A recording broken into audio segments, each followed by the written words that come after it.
the White House, President Eisenhower signs the proclamation that makes Alaska's entry into the Union official, nearly 92 years after Lincoln's Secretary of State bought the territory from the Russian Tsar for $7 million. The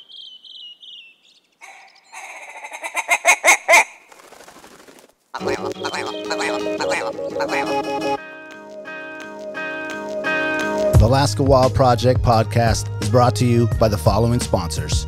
Barney's Sports Chalet, supplying hunters with the best hand-selected gear since 1963. The exclusive home of frontier gear built for the rugged Alaskan terrain. Your one-stop shop for all your outdoor needs. Visit Barney's today at 906 West Northern Lights. Big Rays, the Alaskan outfitter, committed to outfitting Alaskans across the state since 1947. Whether you're a recreator, parent, guide, or corporate buyer, Big Rays has the gear you need, tailored for Alaska's harsh conditions. Check out their new exclusive line of Auralic waders. Big Rays for all your outdoor gear and rugged work attire. BigRays.com. Tailored Restoration 24-hour emergency home services, helping Alaskans restore their dreams since 1972. Services include fire, water, mold, post-emergency cleaning, repair, and remodeling. Give them a call in Anchorage, Eagle River, Matsu, or Fairbanks. Hit them up at tailoredrestorationalaska.com. Total Truck and Alaska Overlander, Alaska's premier supplier for custom automotive accessories and overlanding products, providing all-inclusive rental vehicles and trailers custom outfitted to explore the Alaskan backcountry with a unique and convenient traveling experience. TheTreehouseAK.com, located at 341 Boniface Parkway, Alaska's own and grown cannabis and CBD store. Ask the bud tender what the strain of the day is to get your 10% off. The Treehouse, where the culture lives. AKO Farms, located in Sitka, Alaska, built from the ground up with concentrates as their single motivation, with exclusive products such as their sugar wax, full spectrum diamond sauce carts, and more. Ask your local bud tender about AKO. Marijuana has intoxicating effects and may be habit-forming and addictive. Marijuana impairs concentration, coordination, and judgment. Do not operate a vehicle or machinery under the influence. There are health risks associated with consumption of marijuana. For the use of only by adults 21 and older. Keep out of the reach of children, and marijuana should not be used by women who are pregnant or breastfeeding. Lawn Pro AK, Alaska's year-round professional property maintenance team. Services include weekly lawn care, custom landscaping, fertilizing, weed control, turf repair, and more. Schedule your free estimate at lawnproak.com. Alaska's OG cider company, Double Shovel, crafting gluten-free colonial-style ciders founded as a healthier, non-inflammatory brew option. Drop by their Pop and Tap room in Anchorage off of 58th and Arctic or visit the second location in Kodiak. Double Shovel, award-winning ciders. The Alaska chapter of Backcountry Hunters and Anglers. BHA is the voice of our Alaskan public lands, waters, and wildlife. Their goal is to uphold our hunting and fishing legacy while keeping our public lands wild. Stand up today and join BHA at backcountryhunters.org. Alaska Mining and Diving Supply, located in Anchorage, is our go-to for powder sleds and utility rigs. Whether you're in the mountains with the flat bill bros, running trap lines, or hauling freight, they have the selection to get you dialed from peaks to the valleys. Find them on Commercial Drive or akmining.com.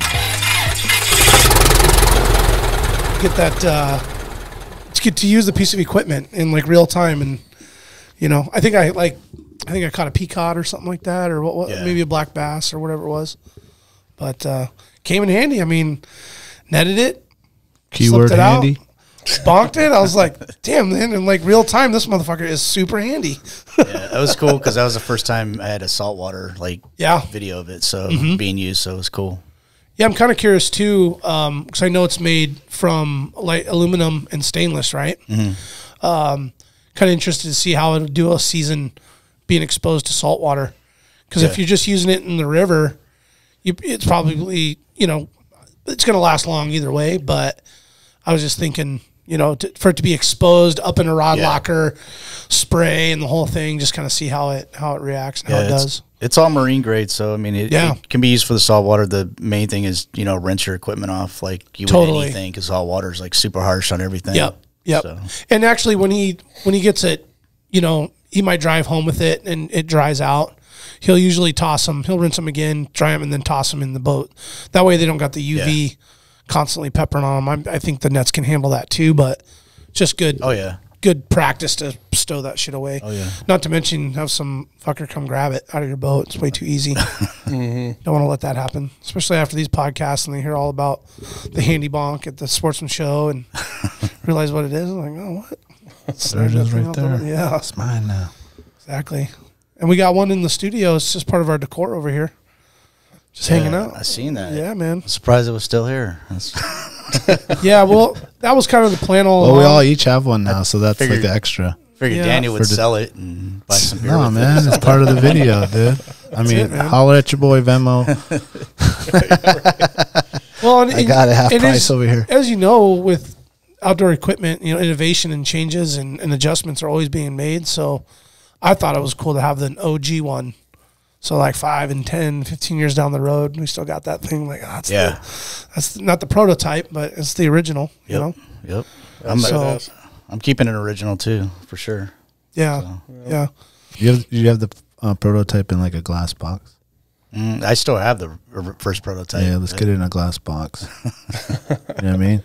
Like a just- Super Bowl ring. I just want to know is there like still and blood then stained and on then it? the first PacBak too. We'll put that in a glass box too. I got both the first prototype and then the first 3D printed one. I got the first vacuum sealer with the separate little emergency car battery that I kind of jerry rigged and stuff like that. That's sitting in my office right now. Nice. I remember that Sorry. part of the story. Yeah. Oh yeah, That's awesome. I want to make like a little display, kind of like the generations down type thing. Oh, hell yeah. Yeah.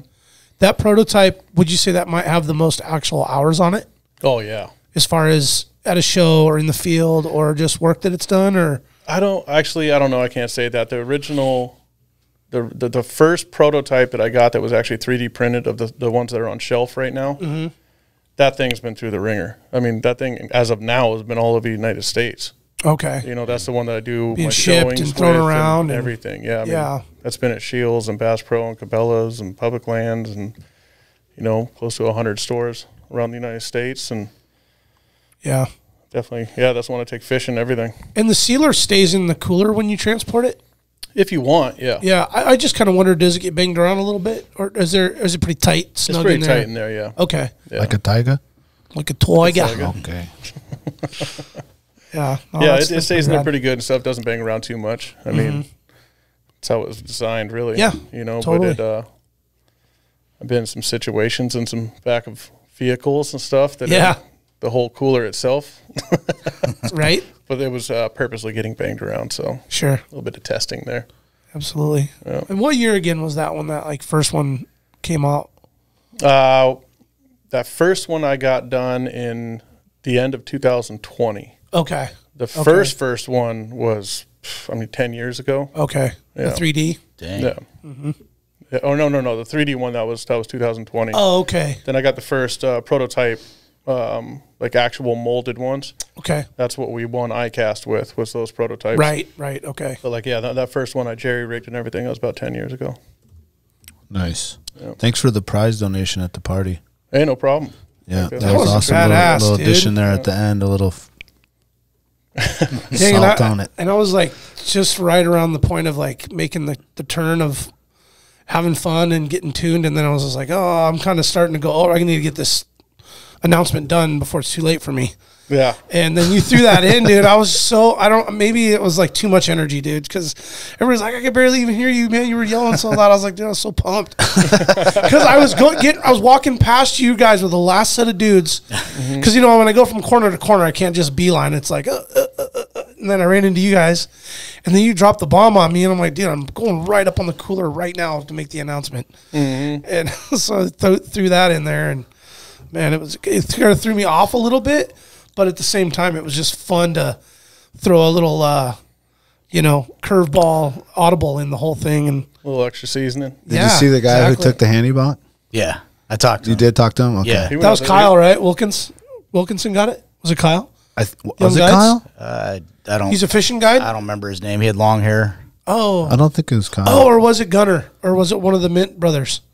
It was one of the Mint brothers. That's was right. one of the I was like, because people thought it was decor. You know what I mean? We had a And lot, we're we like, had a no, lot of dude. that, I And guess. he's like, this is a prize, dude. And I was like, yeah, dude. And I explained it to him, and he's like, Oh, really? and he just was like, I'm putting this right in the truck right now. Well, and a learning. He's one of the dudes that owns the Alaska Mint.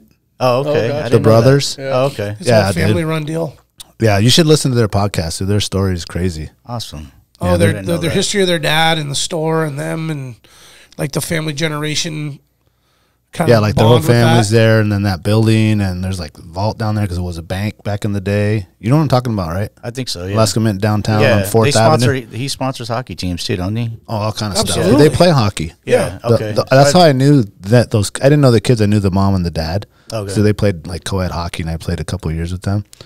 And so I wanted to have them on, and he sent his sons. And these dudes came like drip, dude, like fully drip. Like I don't know how much money in gold, watch, like chains, nuggets, coins, just like these dudes just came with all this awesome stuff, dude. And remember last year they brought the mammoth foot. Oh yeah, that's right. That's right. Because they have like crazy artifacts in their store. And so yeah, they brought the mammoth last year. So they donated this year to a coin and like a bear tooth or something, and a polar bear something, dude. They had some crazy like thanks to those guys too. Damn. But yeah, I'm glad he got it, dude. He was so excited, dude. He grabbed that thing and hit the door. Huh? He grabbed that thing and hit the door. Oh, he totally did. He went straight to the guy. He's like, I'm taking this to my truck right now. Yeah, just get it put away safe and sound. Yeah, he had no hesitation. He grabbed that, went straight to his truck, and dropped it off. Came back in. Well, I got a little short list of notes of things that I felt like I can improve upon. In terms of like just emceeing the show and what to say. I was like really excited and just, I don't have any notes or nothing. I just go for it. So next year I'm like, okay, I'm going to do some things better. One of them was maybe explaining the gifts on the table a little better. Maybe not that I have to recognize every single person or business that brought something necessarily, but to say, hey, every individual item on that table is separated and is a prize item versus it is not decor. Like the art is not decor, the net is not decor. Like all of it is part of the giveaway table, so that when they walked up to the table, they would know, oh, okay, I can actually fog lights, art, net. You know, we have 2 things left over, like that charcuterie wood thing. You see it over there on the table. Under 2 years in a book. row, no one took it because they thought it was like part of the. I 1000% thought that was supposed to stay there. No, dude, it was like we've been wanting 2 years in a row for someone to take this thing because it's the same guy that made the table. I actually invited Josh. I didn't hear back from him though. Oh no, yeah. He's like a fishing guide now. But yeah, what did you end up winning? You won something, did you? I didn't win anything. Oh, you didn't win? No. Who was it that won in your crew? Did you win something? Honestly, I didn't even get tickets. Oh, your wife won you didn't? something? Okay, you got there kind of late. I don't think right? she did. Yeah. She didn't win something. No, I mean honestly, I had a ticket, but you don't know if you I won. didn't pay attention to those numbers, man. Yeah, I let loose. There's a lot of numbers I had to announce. Like, okay, going once, going twice, going. But I think people were gone, or they were just. I said, man, I was teetering. I was like, oh my god, I got to get this done because everything after that is a little bit fuzzy. Did you guys have a good time though? Oh man, that was actually I think that was the best one so far. And really? I don't know. I just let loose. I don't know. I mean, you've been coming to the one since my house. I know the very first one where it was just clogged like toilets 20, and fights 30 in of the us garage. guys. Yeah. And it's grown so much. Like now there's like a couple hundred people there that show up through the night. But so going to almost every one of them, I think. I don't know. My wife and I talked about it. We just had a great time. We Ubered it there because we knew that we'd probably drink too much. Perfect. And we got to hang out late this time. Last year, it was right in the middle of a weekend that I had shows going on. So I went home early. Only had a couple of beers, but this you were responsible. Well, right, like at 10 o'clock, because like the lights turn down, it's full club. This time you had to kick me like out. 2 hours. Oh yeah, I think you guys kicked us out finally because were you one of the last? Yeah, I said turn the lights on. I'll get everyone out of here. Yeah, I might like our little behind the scene role was like a hard out at midnight, so we had an hour to clean up. Oh yeah, it was like a hard out at like fucking 12:20. I was like, oh, dude, we got like 40 minutes to clean everything. Oh, so you guys had to clean that up? Yeah, but it went quick, dude. Okay. It went quick. We got trash back. We had a bunch of help. Well, we were there until 12:30, and we took off. And I don't even remember when Brian dipped. Brian doesn't remember when Brian I got stuck at the fire pit for a while, so that was pretty fun. Do you know who started the fire, man, the whole time? PJ built that fire. Oh, okay. Oh, outside? Oh, yeah. Well, it was a pain in the ass because I had to like put it out and cool it down to get it in the bag and take it to my truck. So I was like, God damn it, who started a fire? Oh, we hung outside for a long time. All right, to be fair, I asked BJ to get that fire going. So you can blame me, man. I don't want you. Don't blame BJ. No, it's blame both me. your faults. It's both your faults. Well, dang, you had the thing all set up with the wood there. Well, you had to have it. Well, man. well, the thing is, every Lakehood, every right time there. I kind of popped out to get a breath of fresh air, or you know, take a pinner off a J, it was blowing. Yeah. So I'm like, I don't want to have a fire when it's howling, but I think it calmed down for a lot. minute. Yeah. For the last couple hours. At like 11:30. So it was anyway. When you're all supposed to get out. Yeah, I wanted to have the fire out there. Yeah. I want to actually really quick say a thank you to the people that gave the gifts really quick, just on air, just so they can hear it. But Craig and Brooke down at Total Truck, Big Rays, Jessica, Veronica, thank you. Alpine Fit, Jen, thank you. Beard Products, Bob Reynolds came through with a bunch. Bad boss. Did you get any of his beard stuff? He was out did, going yeah. around, passing around. Yep. Good stuff. Cool. I'm wearing it. Oh, I got some. Oh, you got it on right now? Yeah. I thought I smelled something good over there. Little almond. I forget what his scent is. Oh, he's Keep got some going. good Keep stuff. going. Ken from Southside Bead Co. I said PacBak Boys, of course. Mayor Salsa for the cooler. Sierra Winter for wrapping the cooler. Ken McKenna from the bead set. I put him on there twice because, man, people were mad that bead set got taken. Did you see that bead set? That was a gift. He makes and paints all his own beads. Oh, yeah? And he had like a whole set like It this, was like a so full pretty. rainbow, dude. Like that probably costs, I don't know, dude. I mean, you're set. You're set for like 5 years. Damn. With all those beads. All handmade, beautiful Really? trout beads. Yeah, dude. Yeah, steely all beads. made here.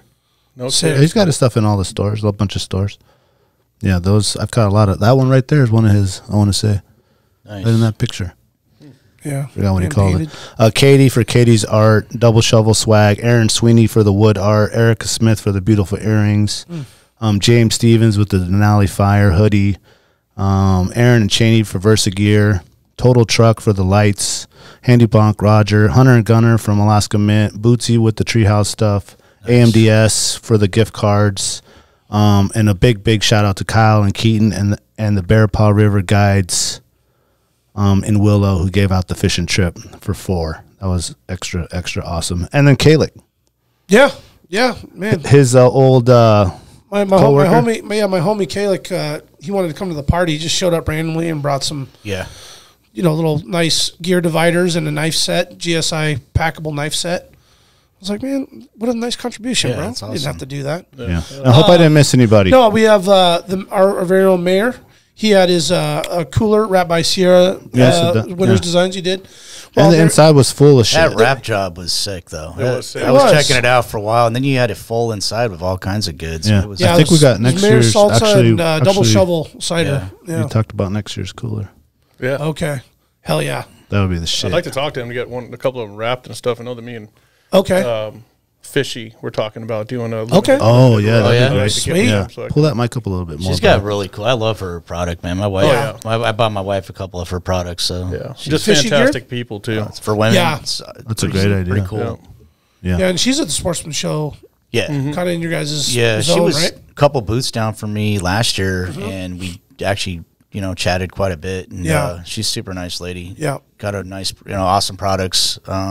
Runs a good show. Her stuff is awesome. She teamed up with Orvis too, so Yeah, Yep. she's really, really getting out there. yeah, Yeah, they're she's doing doing great. good. I've been trying to get ahead of her, helping her out, getting in stores and stuff, and I just kind of she did. They're way She's ahead. on it. Yeah. They're way ahead. Every time it's like, hey, She's got that Scheels? little Oh, pretty we got little it. niche store Yeah. downtown. You guys That's been nice. in the store itself? I have, yeah. Yeah, it's really nice. It's kind of hiding. Yeah, my wife has a couple, like her dry roll bag, backpack or Yep. something. Yep. Yeah, we Yeah, do good too. stuff. Good stuff. Great idea. I haven't That'd been be there. awesome, man, if we do something like that too. Yeah, it'd be a blast. Yeah, we talked about it at ICAST. Yeah. We've been that- talking about it since, but we just got so busy. What I didn't realize is on those wraps is how like stout and sturdy and protective that is. I thought it was like gonna like peel off or something, and 'cause I think whatever that is on that cooler would peel off eventually, rubbing and stuff. But that is not gonna Thick rub vinyl off. Yeah, exactly. It's like a thick. and very industrial kind of feel to it. Yeah, it ain't coming off or ripping or even scratching. That thing is legit. Milan? Oh yeah, He painted that picture for us. What a nice guy, dude. Just hand. The Alaska Wild under the Project logo. there. yeah. Yeah, when Milan first came here to this country, he worked for me because he couldn't get a job anywhere. He worked at the hot dog stand. Yeah. And this guy made that all this time, and he brought that to me as a thank you, dude. Man, thank you, Milan. The day I met Milan, it was a story. He still didn't even barely speak English. Yeah, that's when he worked for me. Really? Yeah, when he first got here. No kidding. Spoke he was Spanish to each other? He was working out at the, what do you have, that the bakery out there at Girdwood? That was probably right after. I was with Bernard, and we were heading out of town and stuff, and Bernard's like, we got to go pick up my buddy. He was dating a chick at the time. I forget which one, but it was her birthday. We go pick this guy up, and he's like, you got to take me to a bakery, take me to bakery, you know, and I'm like, man, who the hell is this guy? And he goes out the back door of the bakery, and he's got like these, you know, brown paper bag wrapped bricks, and he starts loading them in the back of the truck. I'm looking at Bernard going, the fuck is happening right now? What's going in the whole drive? Bernard's like, I don't know, man. Yeah. And we get out to Hope where everybody was at and stuff, and then he's, oh, we go get, and he goes to the back of the thing, and then he opens it up and it's cake for his girlfriend. That's how I met Milan. Friends ever since. He's a great guy, man. Oh, I'm so amazing. happy that Yeah, he's doing very well. I'm very, very happy. He's got like construction gig now? Yeah, dream home construction. Good for him. Yeah, he's doing really good. Person. Yeah, so he's a carpenter by trade, I guess. I think he's one of those guys that could do anything. He just does that. Yeah, he does everything. Yeah. Yeah. And he's a painter. And he's a painter. Now he's got a bunch of other freehander. cool art too. He's Like a I was great seeing cook. his Everything, yeah. Yeah, good guy. Yeah. Milan. Love you, brother. Good human being, yeah. Good shout out. Thanks for the thing. And this guy's trying to give that away. I wasn't trying to give He like it calls away. me. He's like, "We're giving this away at the party." I was like, "Fuck no, dude. That's mine. That's gonna go on the studio. That's decor. Wall. Yeah, I that's was decor. like, well, what I did ask, I said, well, can he maybe paint us another one next year so we can give it away? Because I figured somebody would love that. They're like, oh shit, that'd be an awesome, proud to have that prize. That's all it was, man. I wasn't like, I know there's some sentimental value. And that's all you had to say, man. Like, oh. Held that close. He said no. But no, actually, he could do another painting. one. Yeah, we should have him do one for next year. That'd be awesome. That'd be a good idea. Mm-hmm. So I'll improve my skills on the. You know what we do? We have them make next year. 49 of those only, and then we'll sell them on the. There you go. Sell them on the website and split the money, and There you we'll go. have some Dig it. exclusive art. I would love that. Huh? That'd be slick. One time only. Yeah. Over years, I mean, a lot of this other art makes money. There's only a certain amount of them. Mm-hmm. You know. Mm-hmm. Speaking of your website, when's your new site coming through? Man, that's actually we're looking it's at like super close today, right before you guys came. Just finalizing little details. It's there. It's just final little details. By the time the show comes out, it'll be out. Awesome. So, and probably everything will be sold out. So, sorry, we're ordering more. I promise. Yeah, That's we a got good problem some. to have, though. Yeah, we sold a bunch at the show. We sold a bunch at the other show too. The You know what's funny? You're talking about art competition. in the show. There's a picture of a 180 in the corner where you walk out the door into the back deck at the venue, and it was old Mike Radford. We've had him on the show. He's a falconry in Alaska or Northwest B guy. I've seen that. He's looking at the photo, and the artist has it hung up there. It's for $295. It's got the link and the whole thing. He's like, wait a minute. That's my fucking plane. Should I contact her and get a cut of that? I'm like, I don't know, man. Like, you should buy it. He's just sitting there looking at it.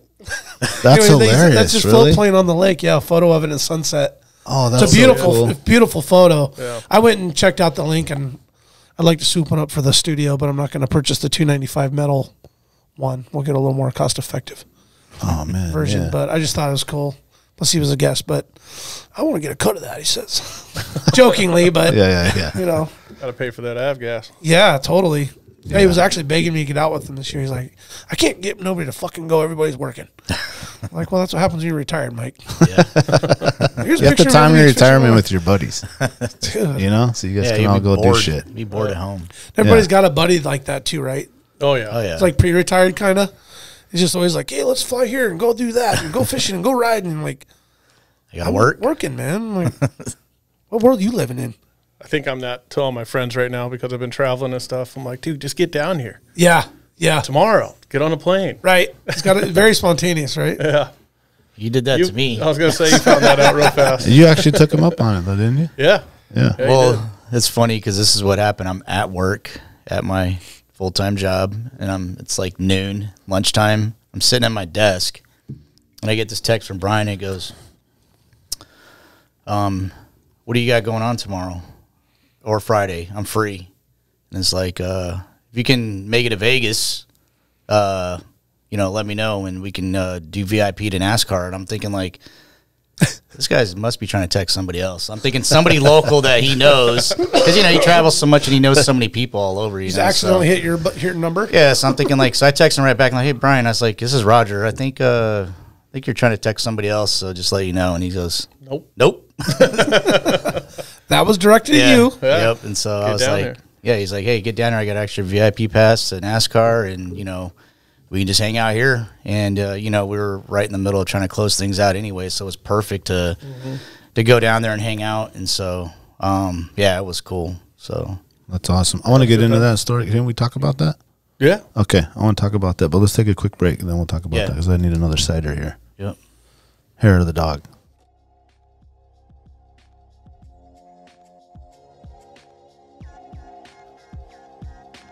Barney's Sports Chalet, supplying hunters and outdoor enthusiasts with the highest quality gear and equipment since they opened their doors in 1963.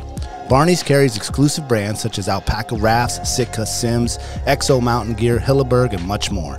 Barney's prides themselves with keeping a huge stock on hand of various top-of-the-line tents, footwear, sleeping bags, optics, cross-country skis, just to name a few.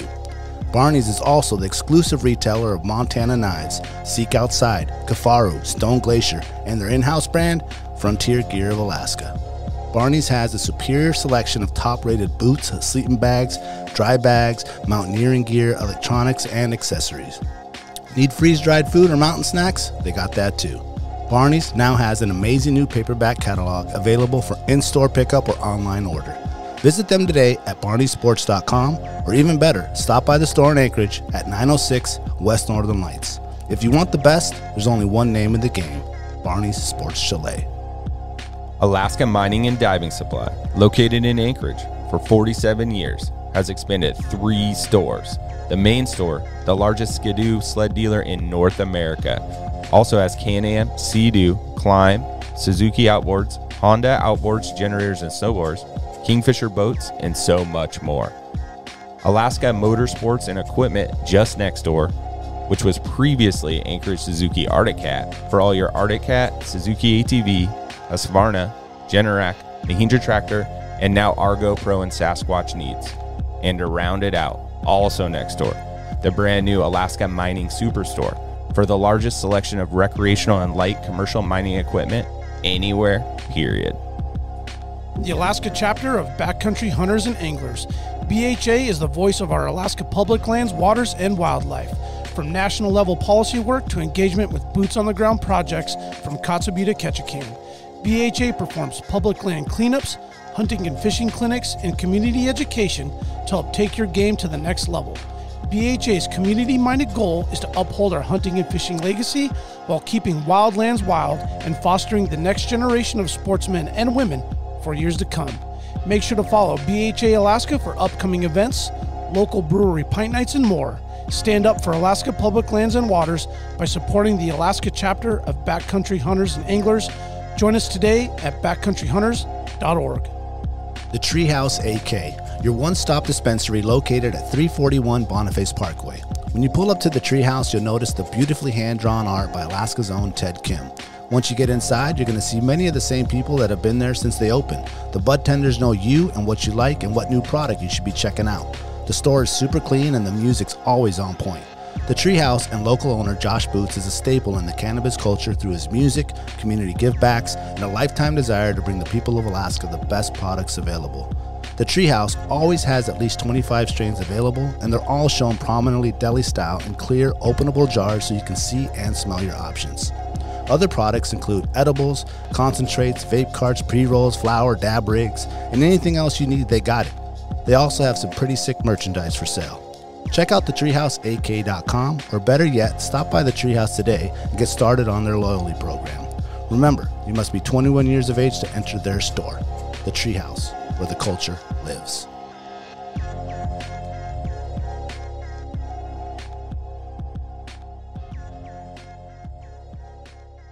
Yeah, man. He spends every dime. Every dime. Well, and that was, Roger, when you were away, I was just saying real quick how I was giving you props for making the decision to pull strings here at home and make that trip happen and take them up on that spontaneous experience.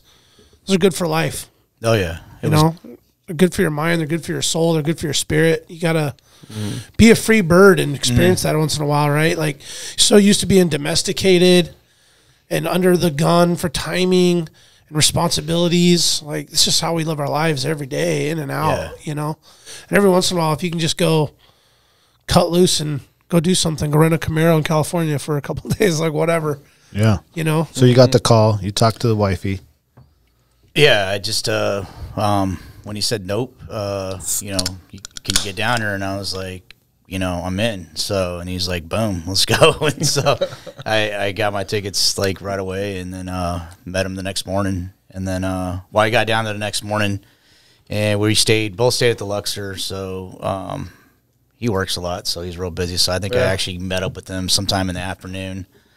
And then first thing we did was went to the first bar right there at the hotel, right there at the casino, and just had, I think maybe like 4 or 5 beers maybe for a couple hours. Oh, yeah, get tuned up. And it was real awesome because, I mean, it was the first time we actually just kind of got to talk about stuff in detail and just, and then also just chit chat, just as friends and like, and talk about other things and anything, so.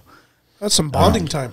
Yeah, it really was. It was cool. And you got to see Keith, right? Keith was racing out there. That was the other part. I like bringing like just good people together and stuff, and Keith was there, his team was there, Sean Pownell and all them, and which is his new sponsor. That whole family is almost like brought me in as their family and stuff. Yeah. Great people and awesome guy. Yeah, what a cool connection there's a relation there. Yeah, it's cool to see him too on Saturday. I was surprised. I was like, dude, you're in the teeth of a NASCAR circuit. How are you here? I called him. I was like, get out of your house. Let's go. There you go. He's like, I'll fucking be there, dude. Dude, well, we got him an invite, but never got a response from him. So, he's another person, man. It's just he's busy. Yeah. Oh, that's what I'm saying. Yeah. I mean, and I just assumed he was going to be on circuit anyway. Yeah. You know what I mean? He should be, but he's all I think he wrecked the car, right? Yeah, he just got back. Yeah. His next race is Dallas, I believe. Yeah. He's got all those sponsors for all these other races too. I was talking to him at the. Oh yeah. He got a major sponsor, so he's doing full season and stuff now. Oh, right on. Oh, because when he was here, he wasn't. He was only doing like 16 or something like that. Yeah, he's doing good. Damn, good for you. Like 18 or 16 or 18 races. Yeah, he showed me a video of when I was at the party of him crashing that truck. 200 miles an hour. Yeah, dude. Oh, man. Oh, my God. I was there. Daytona? Yeah. I don't know where. I don't know which one it was. It was Daytona. Yeah, I just shuttled people back and stuff, and his mom messaged me. I was like, is Keith okay? And I just left the track. And I'm like, yeah, he's fine. He's out there racing and stuff. She's like, no, he's not. He got in a bad accident. But that was a bad one. I had to watch the reruns on that one, and he hit hard, man. When you're there. You almost ought to pull that up, Daniel, if there's a YouTube of it. Sure there is. We can check it out. If you're in, I haven't seen it yet, but I remember you guys telling me about it. Oh, really? Yeah. Yeah, he told me the story in person. I was like, dude, you're lucky to be alive. I mean, Dale Earnhardt hit the wall very similar. Same thing, yeah. Like, different wall, but same kind of, like, slingshot hit. So I was like, damn, you're lucky to be here. You felt the same way? Let's see if I can pull it up. So then what? You guys went to that? That was your first. I haven't been to one of those races. I want to real bad. Real quick, that was the Vegas race? That was the Vegas race. Okay, and what was that race called? I don't know. Vegas. What that one was? No, it's like the something 300 or whatever. I don't Truck remember. Series is all I know. So. Okay. Oh, it's this one 1 month ago? I don't know. That was my first NASCAR. It was Daytona. Crash, Florida. Yep, that's the one. Yep.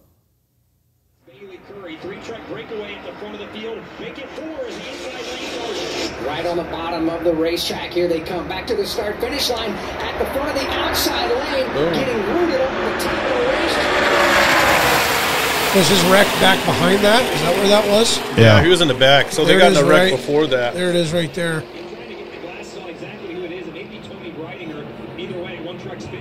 Jeez. Yeah, he got in a little kind of a little grinder before that and stuff that messed up the side of his truck in the back. And how I understand it is they tried to fix it, but once he was getting over a certain speed, it was getting fishy. Just getting fishy, and it caught and went straight into the wall. It doesn't give us a real good video of it. That's crazy. Going like 200 miles. Maybe there was another one. Let's see. Just smack into it too, man. Oh man. Yeah, no, I was glad to see him. Yeah, so you guys hit the bar, and then went and started the race festivities? Keith and his girlfriend picked us up. That's the first time I met Keith. I met him cool. because of Brian, and super cool dude. You know, got to really get to know him over the weekend, but went and had a steak. Went and had a steak. Yep. Okay. Yeah. So old Keith. Keith knows where to get a good steak. He does. Sounds like there's a story behind that. Think. Yeah, I didn't believe him at first. But he was like, I know where to get the best steak in Vegas. Strip mall. Strip club. Strip club. He was very serious. You gotta believe him. He's a NASCAR driver, bro. I got to tell you, man. Correct me if I'm wrong. It's one of the best steaks I've ever had in my life. It was unbelievable. I'm serious. What did you guys have? Like a ribeye? Ribeye. Porterhouse Yeah. ribeyes? I mean, it was like a $84 steak, but it was so worth it. It was so good. At the meat rack, huh? Sweet. Yeah. I mean, you probably weren't at the meat rack eating the steak, we were in but the back. We ended up close. okay. We found out real fast. You ended up lurking your way that way. Club and eat a huge steak. Yeah, you're done. Because we're both in there just like, Don't get touch away me. from me. Do not sit on Get me. away from me. Do not touch me. Just meat sweats and But you guys went there to like finalize the deal, right? That you guys made. I think a lot of people don't know about this, right? Are we good to talk about this? yeah, go ahead. Yeah, go ahead. Well, yeah, we just had fun for the first couple of days. After that night, well, Brian and I got pretty drunk together, I'll tell you that. Somehow we ended up in a party bus that took us home, and I don't know, we were pretty messed up, but Still don't remember that. yeah, Sounds like Vegas. really hung over the next day for sure. I don't even think we had one beer at the racetrack, did we? No. We drank water the whole day. Yeah. Just licking your wounds. Seriously, we didn't have Oh, one man. beer until later that night. We had a drink at the house that Sean rented. That's a night race, So- isn't it, in Vegas? I think. Yeah. Yeah, It is a night race, Yep. right? 6 Yeah. o'clock p.m. I think the races started, but we got there like at 1 o'clock, so it was pretty cool. I've never been to NASCAR, so but being there in person, I've seen it on TV, but in person is like a whole new thing. And It's a fun experience, isn't it? Oh, And yeah. just to meet Keith, I got to get like right up to the car, take pictures. You can get autographs. I got autographs from Keith. He signed some nice pics for me, and seen Michael Jordan's team out there. I mean, you've seen like his own everybody race out team? there. Yeah, I mean, it was pretty cool to see all these other, crazy trailers and cars out there. So, and his whole team took care of us. I mean, they had this giant barbecue, and we ate good. They gave us, barbecue ribs and beans and all the sides. Just enough to soak up the hangover. Yeah, that VIP definitely was. It was hard to awesome. get down. I was sitting there for a second going, And you're still digesting half a cow from the steak from that day before, right? yeah.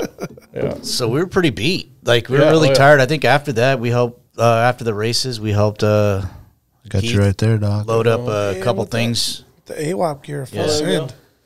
Yep. Full send, Raj. Not Thanks for after. I representing. mean, we got to tell the story about Jen dropping her phone. Oh man, you got to tell that story. You tell it. You got it on video, actually. You I got gotta pull it to up. give that to Daniel after Yeah, you you tell the can- story. you should It's on airdrop my it. it's on my Instagram, I think. Airdrop it to him. Let's see here. We can go to your Instagram if it's easier. Yeah, I think it's on my It's Instagram. on your Instagram. What a great photo, Roger. Thank you. Yeah. No, it was cool. I actually loved it. And Keith actually invited us back. I told my wife would really love to go. Yeah. She loves fast cars. She's got a fast Audi. She loves to, race around the roundabouts and shit. Yeah, yeah, Is it yeah. under Art your Attack. It's gonna be that one PacBak right or there. your 907 or So 9 Lives? we're gonna go back down there. I think the Phoenix It's gonna be the in fourth Phoenix one is gonna in. have races in November. So Yep. he's gonna hook me up with a couple VIPs for Sweet. my wife and I. So she That's a pretty fun run, Ryan's too. gonna hook up too. So it's gonna be we got fun. to We're gonna be hang out there. the same crowd. I'm excited, dude. Cool. That's such a blast. Hell yeah. Yeah, so we were all sitting there, and she comes back. You could just see in her face if something happened, And she, Oh my god, dude. Oh, hell. Dude,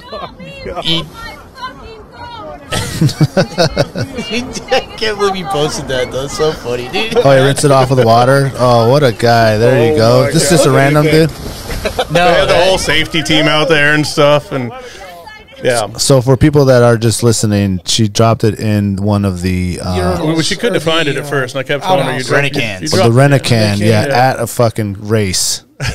And You know don't- what kind of shit is You in don't there? see the behind the scenes thing. Oh, yeah. She went and hung out at that Renecan. Actually, there's 3 of them, Yeah, pushing them around. for an hour. And, they have like a reservoir. It's not like a hole dug or anything. So she's over there pushing them around. Oh, my God. Trying to find her phone. Looking in there. And it's like, I'm sure all these geez. people were like, what is this chick doing? She had me calling it and stuff, and every dude that went in there would come out. Did you hear a phone ring? Yeah, I did. But finally, she I did hear that. Just went in there and stuff. And and damn. For your phone, I guess, huh? We had the whole safety team there, like the fire team. Oh, nobody else wanted to put Just their hand in dying. there? all the Yeah, first I was like, responders. Yeah. No. Nobody was putting their hand in there. So they for went the and got her phone. a trash bag, emptied the trash bag out and stuff, do another trash can. She was going to go She raw just- dog. She just went. She Yeah, reached she in was. there She and was just going to reach in there. She was going to reach in there and just Oh, that's what I thought she with- did. just Oh, move she all that trash. Gangster. stuff Put it in the trash around. bag and- and went around. though. Gotcha. But she got it. She still talked to her on it the other day. Like, get that thing away from your face. Oh, I got you drinking the ram horn here, too. Uh-oh. That's a good shot. I saw that today Yeah. on Instagram. That's awesome. Do you remember that part? I saw it. I I think after that was when I took a went. sip out of that thing over there. He goes, Just a "Look, big smile on his face. That's great, dude. Perfect. Quench my thirst. yeah. Well, and just like backing up a little bit, I mean, I know you guys have really created a true bond and a friendship on top of a professional partnership that we're alluding to. Is the race kind of where it all is at ground zero for you guys' bonding? I mean, at some point you guys I think called each other and got together and did something, but I mean, when did you feel like it was really hitting off on a bro level?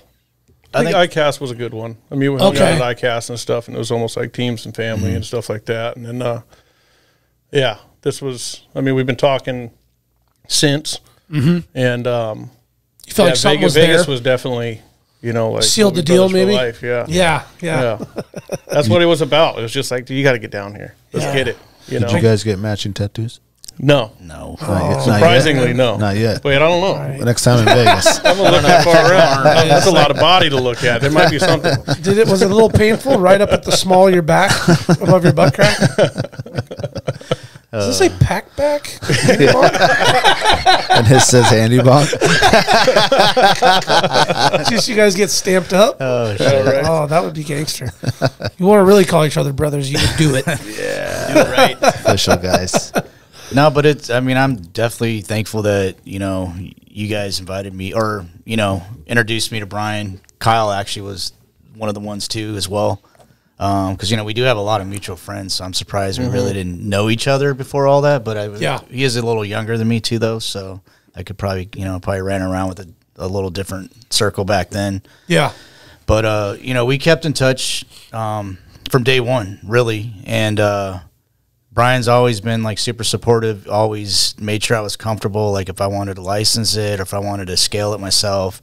Everything that I've, attempted to do, he's always been there no matter what. And so I really appreciate him being there. Like, it's kind of, to me, like a mentor, like somebody that I could call up and, I could ask him questions and, and get some knowledge and some guidance. Because there's times where I did call him and I'm like, I don't even know what I'm doing right now, because What's the next step? He's so experienced and, he's a professional and realistically, I'm an amateur and I'm learning. So, but I learned a lot. And, ICAST was a time that we actually got to hang out. We got to have dinners together and have drinks and, hang out after the show and stuff like that. So that kind of made our bond a little stronger. But then, like I said, for people that don't know, ICAST is a national show for vendors and people who have products in the outdoor fishing world. Yeah, it's the biggest one in the world. It's like the SEMA show of the fishing world. And so that show in 2022 is what skyrocketed my company. Yeah. They have the best of show out of all the new products and stuff like that, and we ended up winning that with 3 prototypes and stuff. So that's when I was talking to him, it's just like it's like unheard of. You got to go, man. Yeah, I'll say it out loud. You should have won though. That's why I went. And another thing, Vegas was cool because it was like the first time we got to really kind of hang out one-on-one for a lot of the time. It was just me and him hanging out one-on-one, unless we were hanging out with Keith and all those guys like later on in the day. But so that was valuable time. But another thing he told me was, you had talked to, somebody very important over at the show. That's, and you know, said I should have won the 100% category award, but we didn't. And that's another thing is, you know, he's always been. There's been times where I've had doubt a little bit, you know, or maybe underestimated myself, or even like my product, you know. And Brian's he's always reassured me. You know, he's like, it's an incredible product. You know, you've changed the industry. I wouldn't, you know, no one's going to, you know, majority of people aren't going to want to buy something that doesn't have the HandyBonk in it now, because it's something like so new and like it, you know, adds something. And so, and then just like at the show, I was like, at the new product showcase is like the biggest thing I was shooting for. I worked really hard. Jamon really worked hard. We worked a lot of overtime to get everything prepared for that show. You know, I spent a lot of money to get down there too. I mean, and you know, a lot of it was coming out of my own pocket because I want, you know, how to get there. So want to make it happen. And I went because he really encouraged me to go, and that was, you know, my final decision. And when the time came out for the award announcements, my team was off, like using the restrooms or something, because I had my sister there, my niece, and my wife. So I was with a bunch of girls. So they were all going to the bathroom together. So I was hanging out by myself, having a drink with, you know, everybody's mingling. And then here comes Brian, and I'm like, hey, what's up, bro? I was like, what are you up to? He's like, came here to see you win. And I'm like, I hope I win, you know. And he's like, no, you're gonna win. He's like, I'm here to watch you win right now. And didn't win, but you know. Came through with that vote of confidence, though, huh? He did. Oh, he should have won. Yeah, hands down. I mean, what was the product that won? What was the? I don't even remember. Bait tank aerator. Yeah. So it was like a lot of people were, I mean, I don't know. I heard some boring comments in there, and then I heard some like rigged and stuff, but I don't know. I mean, I'm not gonna. And this is like all the professionals, the owners, the CEOs of all the companies. Yeah, like everybody. Well, so it's that was a setup. All the other and Jack categories. is probably the most professional person you ever meet. For him to be screaming out rigged was pretty funny. That's well, pretty funny. It's usually me. Did you notice, like, after every category, there's a lot of cheering going on, but then, you know, it was like excitement and cheering, and then after that one, it was like bait. Yeah, aerator, and everybody's just kind of like, oh, the Beta-rator. It's a good product, but it's not, the thing is it's not a changed product. It's just a redesigned something that's already been out type thing, you know. So it's his is something that's so nice and so good that you look at nets now and it's like, oh, that doesn't have a bonker in the handle. That's ridiculous. Why? Yeah. Well, this is like something fresh and new, and just like, oh, duh. Yeah. Like, damn, like, in your mind, like, what? It's almost like, why didn't I think of this? But it's one of those. It was waiting for Roger to think it up. Yeah. So can you enter it the second year? Can you enter the same product the second, or you only get one chance? No, at it? you could do it with like a different size, or different, or maybe your other new. But I mean, I don't know if we could talk about the other thing. We do got something new in the works. You want to talk about it? Go ahead. Yeah. Okay. So anyway, we're patent pending right now on doing the same concept with the gaff. That's one thing I learned in Florida when I was in Florida. Of course, I'm talking to mostly saltwater anglers over there, right? Several of them, and I had quite a few. Like, that would be awesome if you could put one in a gaff.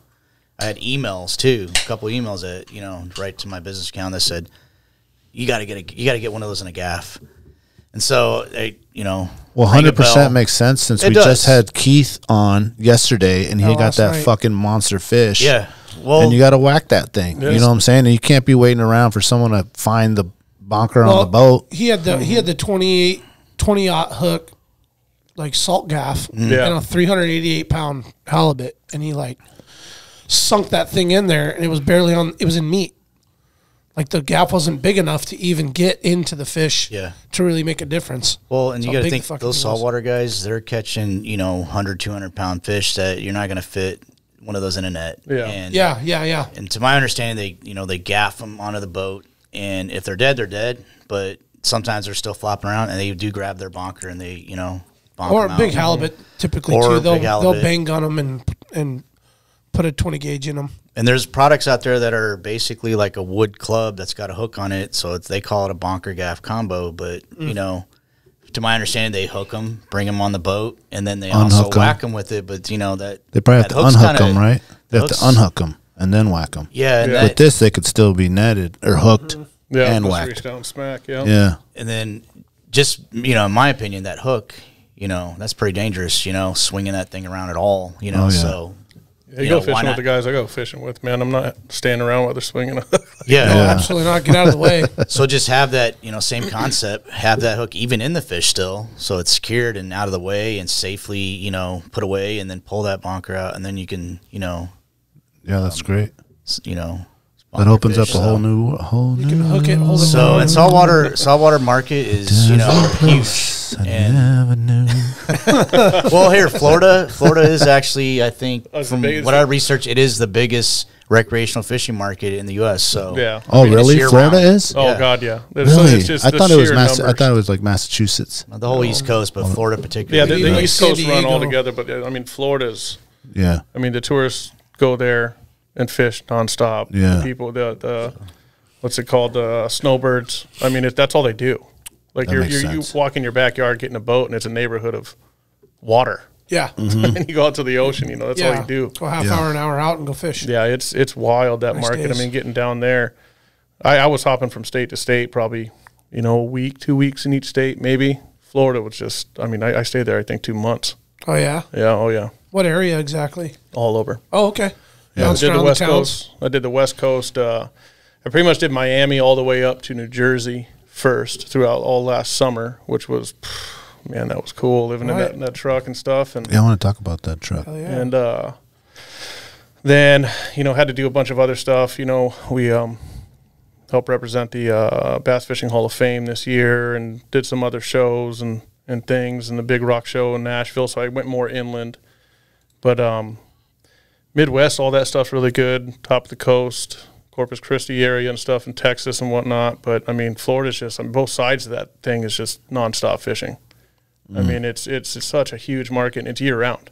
Yeah. But he's right, they don't use nets. They use the gaffs and stuff. They're out there getting the big dogs. So there's not nets out there. There's just gaffs. So it makes sense for that. Yeah. And you're going to be hitting kind of the West Coast, upper West Coast, a little bit of the Midwest areas and stuff. Canada, and then Alaska is really where that net's going to be shining heavily. Yeah. And you get over to that area. Well, the gaff too, man. People be gaffing up here. That's the gaff. Yeah, the gaff on the East Coast and stuff. That's the way to go. Yeah. That's just going to be sheer that numbers. Makes a lot of sense. Yeah. So that's great. That's great. So we're patent pending on that right now, and we got a certain deadline where we have to actually. It's a provisional patent or provisional application. So we have a certain deadline where we have time to market it, develop it, and stuff like that. So, Brian's gonna be a big part of developing the new product, and we got a really broad application in it. So, we're gonna be able to tinker with a lot of stuff, where he will be able to. And it's like I told him, there's one option in the application that's not out there right now, and it's like you can swapping out the gaff hook itself can be detachable. It's an option. Doesn't have to be like that, but you can detach the hook and replace it with other accessories like a trident, a spear, and all these other things. So that's a whole new thing that's not out there yet. So, nice. Trying to brewing them up, form the whole net, brewing up the ideas, and all the tools, all the accessories. I love it. I love it. I like that a lot. But I need a gaffer right over here on the wall when it comes out. Okay, shit, bring it up. I'll put it right above there. You don't need no gaff. I know, for decor, man. Maybe like a Nerf decor, one or something, man. No, man, I want the sharpest, biggest one you got. I'll get one of those on Eric's boat, though. We'll use the fuck out of that thing for sure. Yeah, man. I'll just take that thing. Just don't let Daniel play with it, because I don't want to hurt anybody. Get him out with the tennis ball in the end. HandyBonk, right? Tennis ball. That's all.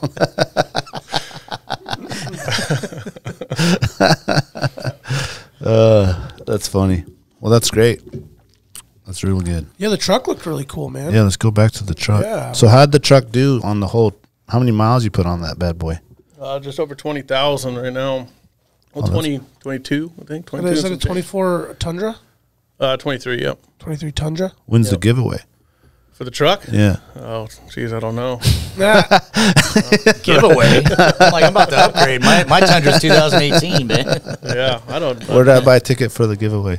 It might end up in something like that. I mean, we're doing a lot more stuff here coming up with four-wheel campers. Four-wheel campers was incredible. I called them. The whole plan was when I was first starting this company, I didn't have money at all, nothing. So I went and bought a piece of shit pop-up, was going to do it myself and sell everything and hit the road, use the money to hit the road. And I was supposed to stop at all these different places and end at my first ICAST. And if I would have known that I was going to win the whole thing, I wish I would have done that, because that would have been a hell of a YouTube series. Yeah, hell yeah. And so that didn't happen, though. And, I talked to a bunch of people prior. And then I ended up getting a hold of Dan Welty afterwards, kind of told him I was going to do the same thing with this truck. And the guy is, the whole team over there is unbelievable, but Dan himself is just unbelievable, man. Super grateful for him. But he said, come get one. And on the phone, I'm just like, we're building it out and stuff. I'm like, oh, how much do I have to pay for this thing? He's like, nothing. Just come get it. Damn. Wow. Awesome. And so we've been doing stuff for him, and we've been working together and everything like that on the, on promoting as much as I can and stuff like that. And then we're working on a couple big stores right now that I can't really talk about, but for him. So I've done as much as I could to pay the guy, pay four-wheel campers back. Yeah. But it's just been a match made in heaven. The coolers are on the back of the thing. I don't know if you I'm gonna try to find a picture of that. There it is, right there. So that's one of the 88s. That's so cool. And so that whole thing actually unpins and pivots out to the side. So when I'm set up at camp, I got my table out, everything. I put the 60 on the ground. I got I got the roof out and stuff like that. And so it just becomes my whole kitchen and everything. And that thing's just been, sweet. People see that thing coming now. Yeah. I go to stores and stuff, and they're like, "Is the truck outside?" Yeah. So it's pretty cool. It's been incredible. Oh yeah. Those coolers fit like a glove on that rack too. Yeah. And same They with fit perfect. Yeah, I've been talking back and forth with because I want to build a couple of my own, but I again been blessed through the travels and doing what I'm doing and everything. I have a pretty vast network within the industry. Everybody's so open arms and friends, just want to help each other and stuff. So, been talking back and forth with Pack Mule. Oh, okay. So I think that one. That was the last second. We just got it at a store and stuff, and that thing's about to collapse. It talks to me. Yeah. It talks to me a little bit. Yeah, definitely tested it out. Yeah, and Pack Mule is just like, it's such an amazing product and stuff. So I'm gonna probably switch out to them too. Let's talk about the 4-wheel camper. I've never heard of that brand. That's a really nice looking. Those things are badass. Pop-up. Do you have a picture of the inside? Like a lightweight pop up. Sort of. I don't know if I mean, that's a great picture of the outside. It's so sleek and small. So the whole thing pops Well, up. the guys downstairs sell the Alu cab and some of the other camper setups, and I'm intrigued by them because the engineering and ingenuity's gone a long way. But that one right there looks pretty sick. Like that one's got my eye. If you Look actually how look small at it is. If you look at the side right there too, see that black bar on top? Yeah. That folds out and it's a shower. It's got on-demand hot water and everything. I saw that. It's like something Zero. Yeah. What was the name of that brand? Sub-Zero, I think it is. Sub-Zero. Yeah. A lot of panels. You end up, but yeah, the whole thing pops up. And I mean, I'm 6'3". I have all the room in the world in there. It's all solar panels on top. So everything's off grid. Got a full refrigerator in there, stove, sink. Awesome. Everything. There's a bed at the bottom. The dinette goes into a bed, and then the upper bed actually slides back and turns into a full king size. Damn. Oh wow. Okay. Yeah, So and it's only around 16,000 pounds for the fully loaded one. And that one is pretty warm too. Oh Being yeah. down south, probably didn't have to.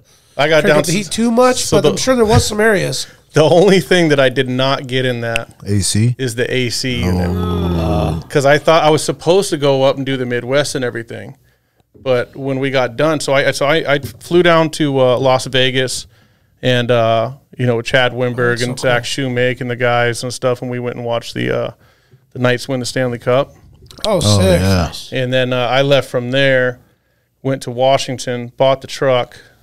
Drove the truck to our warehouse in Port Townsend, took the tailgate off, drove down to California, got the camper on, and then we got it wrapped down the road from them. They let me borrow one of their camper trucks and flew Erica and the kids in and stuff. We went around San Francisco and had a little vacation.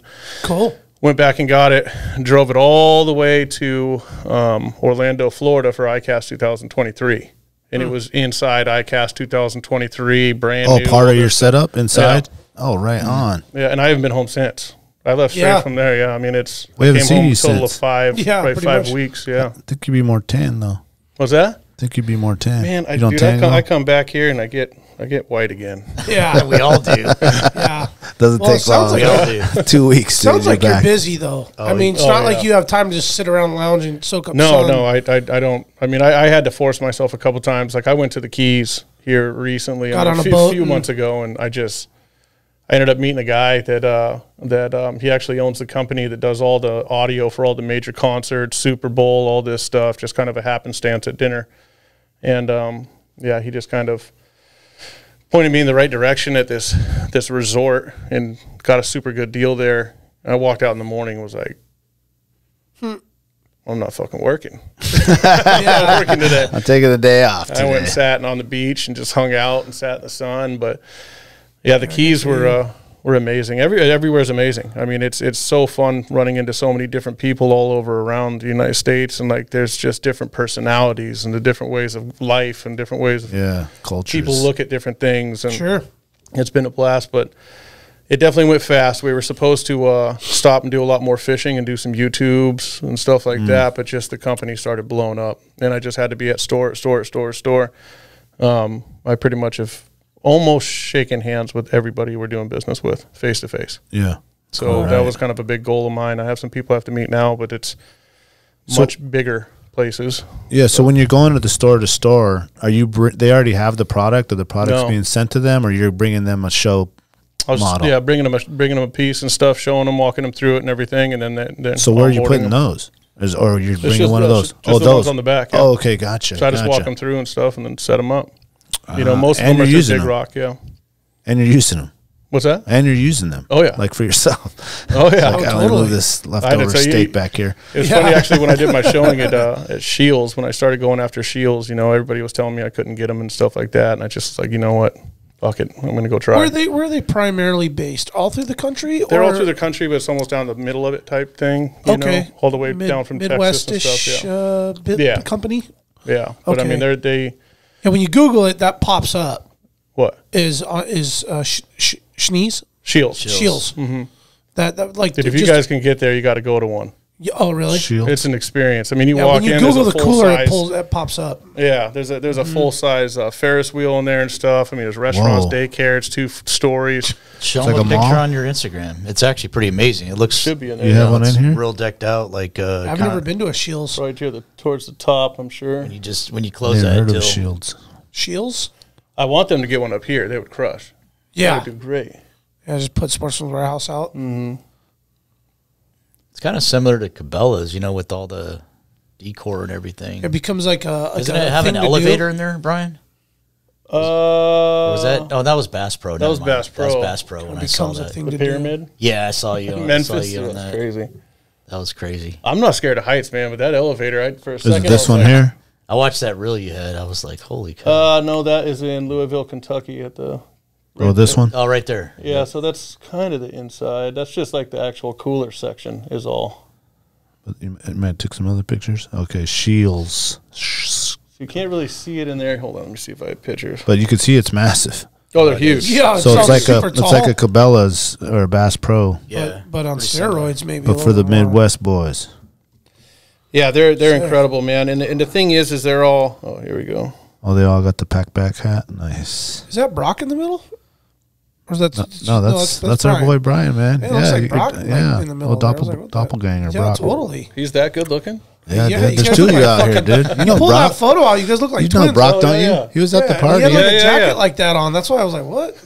Yeah, you guys do look alike. That's funny. No, these guys are incredible, man, and it's an employee owned company too, and so they just take massive pride. And ESOP or whatever you call that.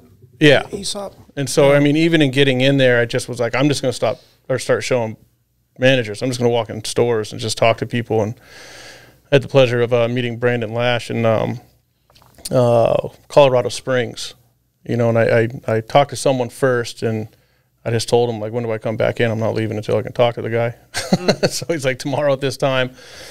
And I did. I went in there and didn't leave, and Brandon was so cool. He came out, and I showed him the product, and in the middle of it, this guy walks up and was like, can you start over? Like, I want to see that. I want to see this thing, and this guy ended up going on the website and buying stuff and right in the parking lot in front of him. And Perfect. Like, did you pay for that guy to show up, you know? I'm like, don't know him. Don't know anybody here, you know? Oh, that's funny. Yeah, he was going on a hunting trip, and he said that, you know, we sent him a cooler to test out and stuff like that. And while he was gone, I did both the Colorado ones, all the Montana stores and stuff. And by the time I got to, I think it was like Billings, Montana, I ended up talking to corporate. You know, so each store can order themselves. Okay. Or corporate can say, like everybody's getting order this. Yeah. Okay. Okay. And that's the hardest contract to get, one of the hardest ones in the industry.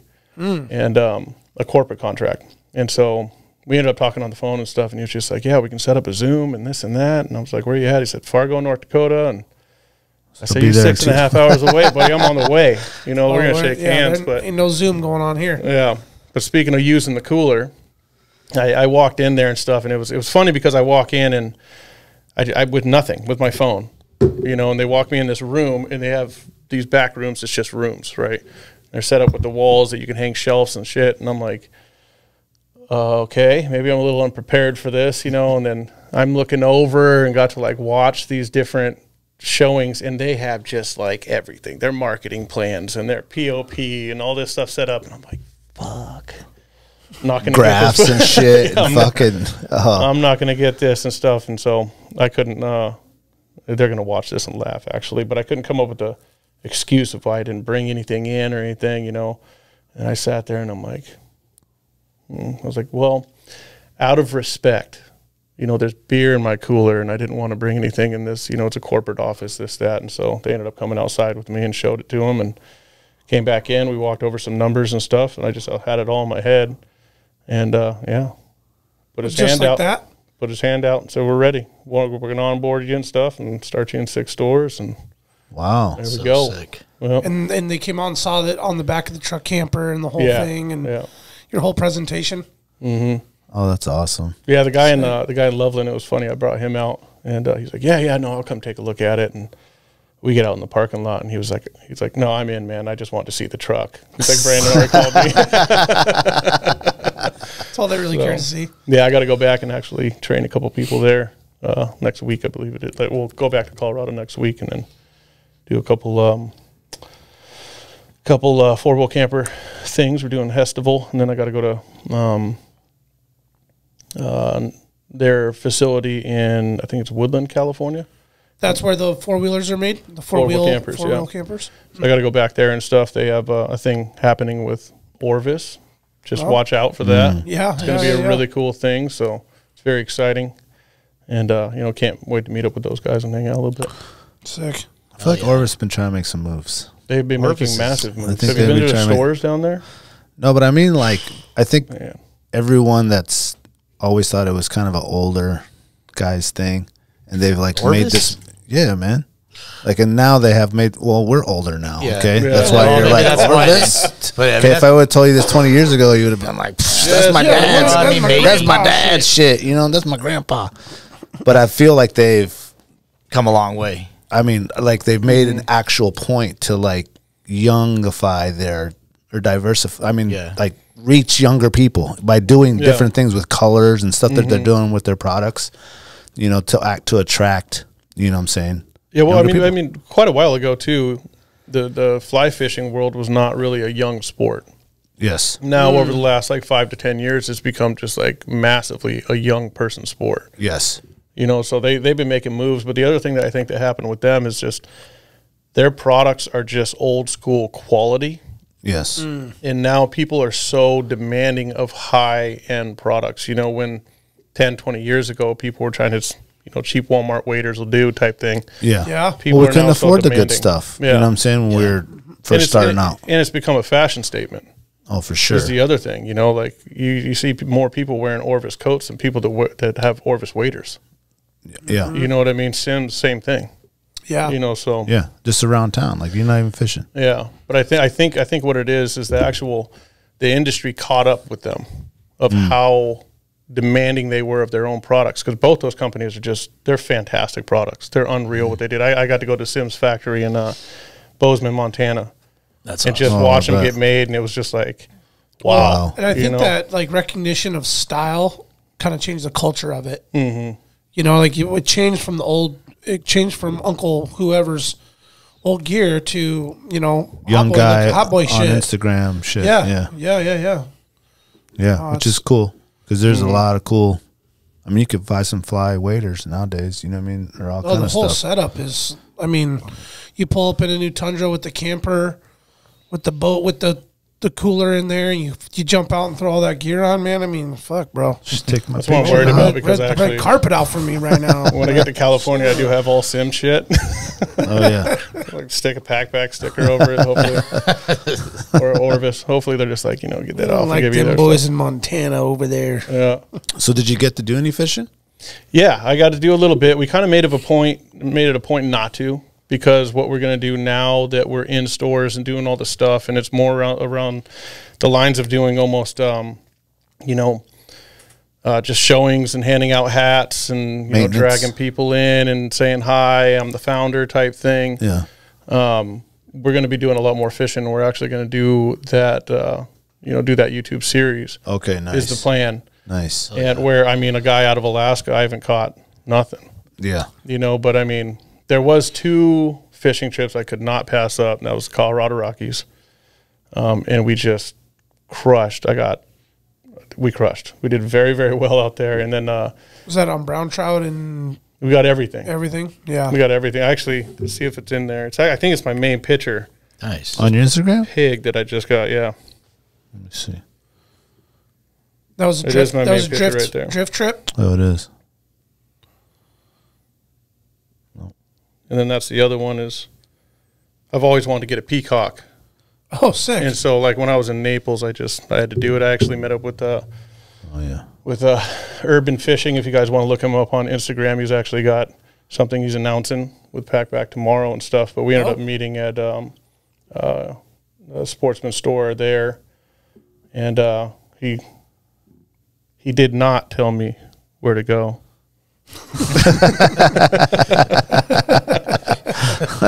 But I got a peacock bass, man, and it's funny. It was supposed to be like this secret spot, and I'm parked on the side of the road with a billboard. It says PacBak all over. Yeah. No fishing going on over here. Oh, that's funny. But he's just an incredible guy and stuff, and finally put me on one. So those were, you know, something we had to do. And then also Cory Ford was with me in Colorado, and he was just geeking out. You know, he's our creative director now, and he's a main guide. And so like he just was, we got to go, we got to do it. We were kind of itching about it and stuff, and Yeah. so we put together a trip. We got to go on this private land and Oh, shit. just crushed. You know, he got his Sick. tiger, which he's been after forever. So Okay. I think so we it's caught. kind of a fishing trip of a lifetime, really. Okay. Yeah, it was the only thing we didn't get is golden. We got every other species in the one trip. Nice. It was amazing. Yeah. Sick. Awesome. So other than that, no. Other than that, no. That But was it's it. coming, We're- though. we're saving It's it, yeah. coming. The Yeah. YouTube video is coming. I can't wait. I love Yeah. watching Yeah, that hell kind yeah. of stuff. Yeah. Let's take a quick break. We'll be right back. Okay.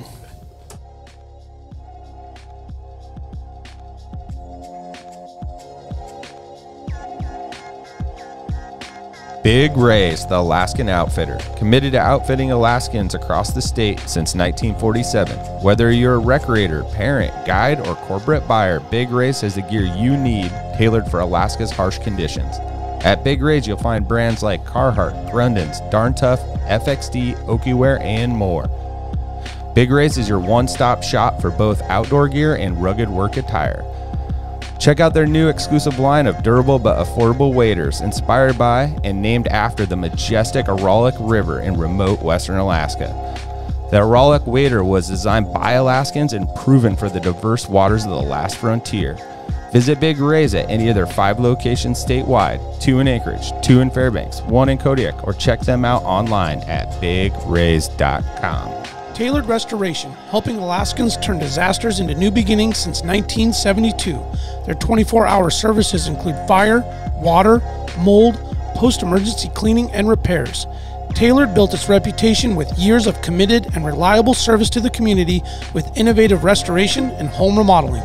When you have an unexpected home issue at the most improbable time, Tailored has an emergency response number with trained professionals available to help you anytime, day or night. Tailored Restoration has locations to serve you in Anchorage, Eagle River, Mat-Su, or Fairbanks. Give them a call at 907-344-1239 or make an appointment today at tailoredrestorationalaska.com. Total Truck, Alaska's premier supplier for custom automotive accessories and overlander products. If you want to customize your vehicle, talk to the team at Total Truck, where you'll find their expertise along with top brands such as ARE, RSI Smart Caps, Goose Gear, iCamper, Frontrunner, Rigid Lights, Rhino Lining bed liners, and everything you need to outfit your truck or SUV.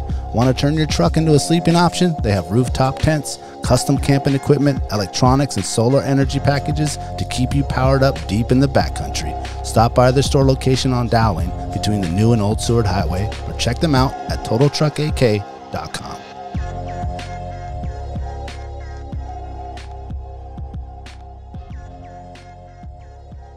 You see me in the pictures there and stuff. Cory took the pictures, but I'm getting frustrated, and I finally I go stand on this rock in the middle of the river, and it was like, well, I was like a 12-year-old. One more cast. Yeah, one more. Yeah. And finally get it in. It just hooks in, And I sat there before I started casting too, and the sun's like right there over the mountains, breathing for a second, and it was just that cast. Bam. Awesome. Boom. Last fish of the day. Ooh, is that the last fish you caught? Yep. Last fish you caught? No, I got the peacock after that. Okay. But that was the last fish. Yeah. Okay. Yeah. Rainbows and peacocks. Yeah. Rainbows and peacocks. I want to go to Klutina this year with you. Don't forget about me. Yeah, you should come through. Have you been to Klutina yet? Yeah. I was going to say, if you haven't been there. Gulkana or Klutina? Klutina.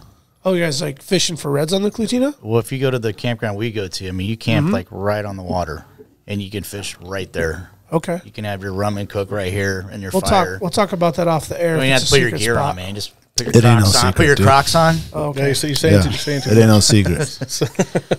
No, where we went was a secret, kind of, but don't go there. Where? The mosquitoes were so bad. Oh, yeah, they're always really bad in the interior, though. Yeah, that's true. But we'll talk about that. I'm actually planning 2 trips there this summer. I want to talk about it. All right, let's do it. Yeah. I fished down there. I got some reds. I loved it. Hell yeah. You know the first time down there battling with the Fairbankians, man. You're a salt boy. That's, you know what? The first time I've been down there was like, I think the very first time that I switch it up. Figured out Klutina, never knew about it, right? Grew up here and was dating this girl at one time and just she don't took me down there. Just don't fall in. And well, and everybody so I went down there with a group of people for the first time. This was probably like 15, 16 years ago. And, we partied hard that night before. It was like a Friday night. We got wasted. I got up at like 6 in the morning. I don't know. I was like the only one up. And I don't know if these people really fish that much, but I got up and I was like, you know what? There's like hardly no one on the water. I'm going to go like hop to the sandbar and go do some flipping, just like you do on the Kenai, Yeah. Dude, I had my limit in like 15 minutes. Yeah. So I was like, man, this place is sick. And then, I went back there several times, after that and just limited out. Barely ever been skunked there. And this is way before, people didn't really know about it back then. And it's far enough out there between Anchorage and Fairbanks that no matter what, even if it's crowded, even if every campground is full and there's people parked on the side of the street, you still are going to find a spot where you can fish with like your friends or family and not be combat fishing. That's how it is over there. It's like kind of fishing like the Kenai with no one out there. Yeah, it is far. It's so fun. It is, but it's You're going different. Camping anyway. Yeah. And them skeeters, man. Yeah. In July. It's part of the game. Fuck those skeeters. Actually, on the river, it's not so bad because it's kind of a breeze ripping through there all the time. There's usually a little breeze, but. Klutina run, huh? All right, boys. Klutina's sick. Yeah, I was thinking about going around that time that we were going to meet up that way. But it might not work out. We'll see. Instead of the actual riding? No, because we're already going to be fishing, so to me it didn't count. So I want to go a different time. We'll plan it. We'll plan it. Yeah. I'm down. Cool. Klutina. If Brian's here, he's going to go too. Yeah, I'm down. Yeah. That's actually where, that video I gave you with your cooler, when I first bought one of his coolers, I put it right. I took it out of my truck and I set it up and I put it right where our campsite was, right on the water. And I set it up there on purpose. Yeah. And I don't know how many people came up and asked me where I got that cooler from. And then here I am, I caught me a sockeye real quick, filleted it right there on his table or on his cooler instead of walking all the way down to the fillet table. Sure. So, and everybody's just like looking at. Got to do the whole thing. So, yeah, I'm gonna do that. I'm gonna do it again. Cool. That's a good way to get it out there. Is put it right there. Right Everybody, out. so many people see it, man. Yeah, definitely. Because still, it creates shock factor still. Because some people just still don't know. Yeah, you can do that. So like last year on Kenai, people were like crowding around us, like, "What in the hell?" So I don't know. It's weird. You think the word be out in Alaska by now, at least? Yeah, the states have figured it out. You said earlier there was going to be some new. Last time you were here, you had some ideas. You told us off air about new products. Have any of those come to fruition? That you can talk about? That you can talk about? No. Okay. No, we're very close. Actually, the prototype is all the CAD's done. Everything's done. I've actually been showing it to response companies and stuff like that with great review. But, yeah, we're mold ready right now. So we're actually in the middle of so the next time you come on. Yeah. Breaking news. I'll send you guys one of the first ones. That's a promise. Yes. Okay, you heard it here, guys. Appreciate that. Yeah, we'll clip that and put it in a short. Yeah, we're in the middle of top of the list, raising expansion money and stuff right now, and development money to put that out to market too. Because it's response and it's private market, and it's just a game changer of a product. So. Yeah, that's exciting. That's real exciting. Yeah. Awesome. And then is it that time? I don't think that time. I don't think you guys. We did trivia last time you guys were here. We did. We did do trivia. I recognize the music. Okay. I didn't do no damn trivia. You didn't do no trivia? Well, we're about to find out what you know about it. I'm a very intelligent person. Okay, we're gonna find out. That's what I've heard that before. This trivia is brought to you. This boy, my man, got 3 for 3 last time.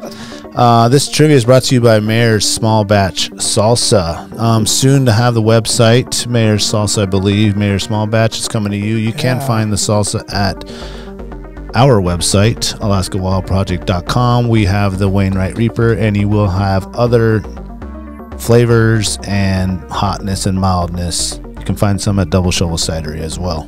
Yeah, some bigger. Have you had a salsa yet? Okay, once we're done, we're gonna crack open one of those and get some chips. Yeah. Hell yeah. Love salsa. Oh, my man is making the heat.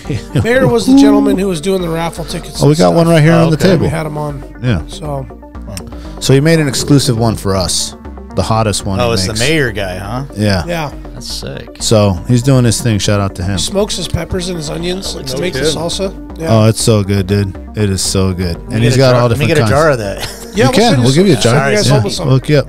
Oh yeah, love it. Yeah, good plug, man. He's our sponsor for our trivia for 2024. All this year, he'll be on every show. So awesome. We want to support him, and honestly, it's some of the best homemade salsa you've probably ever tasted. He's building it up just like the rest of us from the ground up in his garage, making this thing happen. It's funny because certified kitchen, not garage. I never met that guy in person, but I did actually talk to him at the wild game meet party. Yeah. And I was like, hey, we talked, and I was like, it's finally nice to see you in person. I've seen you on the podcast. I've seen you like on videos, but I've never actually seen you in person. So nice. He's actually really cool. So very nice guy. Nice we love it. We love the mayor. What is the oldest form of packaging used to store and preserve food? Freezing in the ground. Yeah, I used to dig holes. They used to dig holes back in the ground. That's his answer. That's all I can think of. I mean, that's what Alaskans used to do back in the day. Packaging. Oh, packaging. Yeah, that's what I was used to store and preserve food. I'm gonna say oh no, you done fucked up an answer quick, and I already said your answer. Your ticket's in, bro. There's more questions. Man, trying to support my guy like, I don't know, like game hides or something. I was gonna say something like that. Okay, like a really good thinly guess. tanned like skin, like an elk or deer skin. So you have like a big sheet of it, and you can roll the food in it, and then throw it in the ground, and get it the right temperature. That's good guess. That's good guess. I'm just gonna roll with that because that's with his answer. No, I told the thin fucking. Well, that's come on, like, I've been on a roll lately. No, the other one I was. I'm gonna say what he said. No, the other thing I was thinking actually was. I said what he said. Like skin, a tree bark, or like a film, like you'd peel the film off of a tree, or a leaf or something like that. So you are good, you fucking cheater. Is that what it is? You been cheating? No. Oh, Okay. man. All Yes. right. Are you on this note? What's the Okay. official answer? It's a leaf. Paper is the oldest form of what today is referred to bark. as flexible packaging. Sheets of treated mulberry bark were used by the Chinese to wrap foods Yes, boys. as early as Let me the get a golf 1st clap. or 2nd century BC. That's awesome. My answer wasn't quite that good. Hey, it was but I close enough. You hit that bark, You though. said at it so we least. can all said- understand yeah. is what happened. Way layman's terms, dude. Way layman's terms. Well, Okay. Well done, boys. Well done. What is the oldest? Actually, can you get a little video of this? Oh, yeah.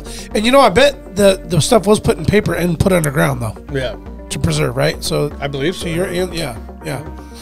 Okay. Let's go ahead and go. Okay. What is the oldest known fishing net? Year and where did it come from? I think we've This asked was this on the question last before. show, man. Hold on. Let me Yeah, look you don't back at remember? that podcast real quick. I'm just joking. Was it this? Is it the same question or is it a No. little bit different? Well, it sounded No. similar. I don't know if it's the exact same yeah, one, but totally similar to me too. I think Jack knew the answer to that one, though. I'm gonna say Norway, and it was made out of intestines. Good answer. Wow, just go Norway for it. made out of intestines. Okay. Didn't give us a time though. Like I think he said a time. Sorry. When was that? What would be the age or year that was done? Yeah, Oh, this with the man. year. Yeah. That's always the toughest.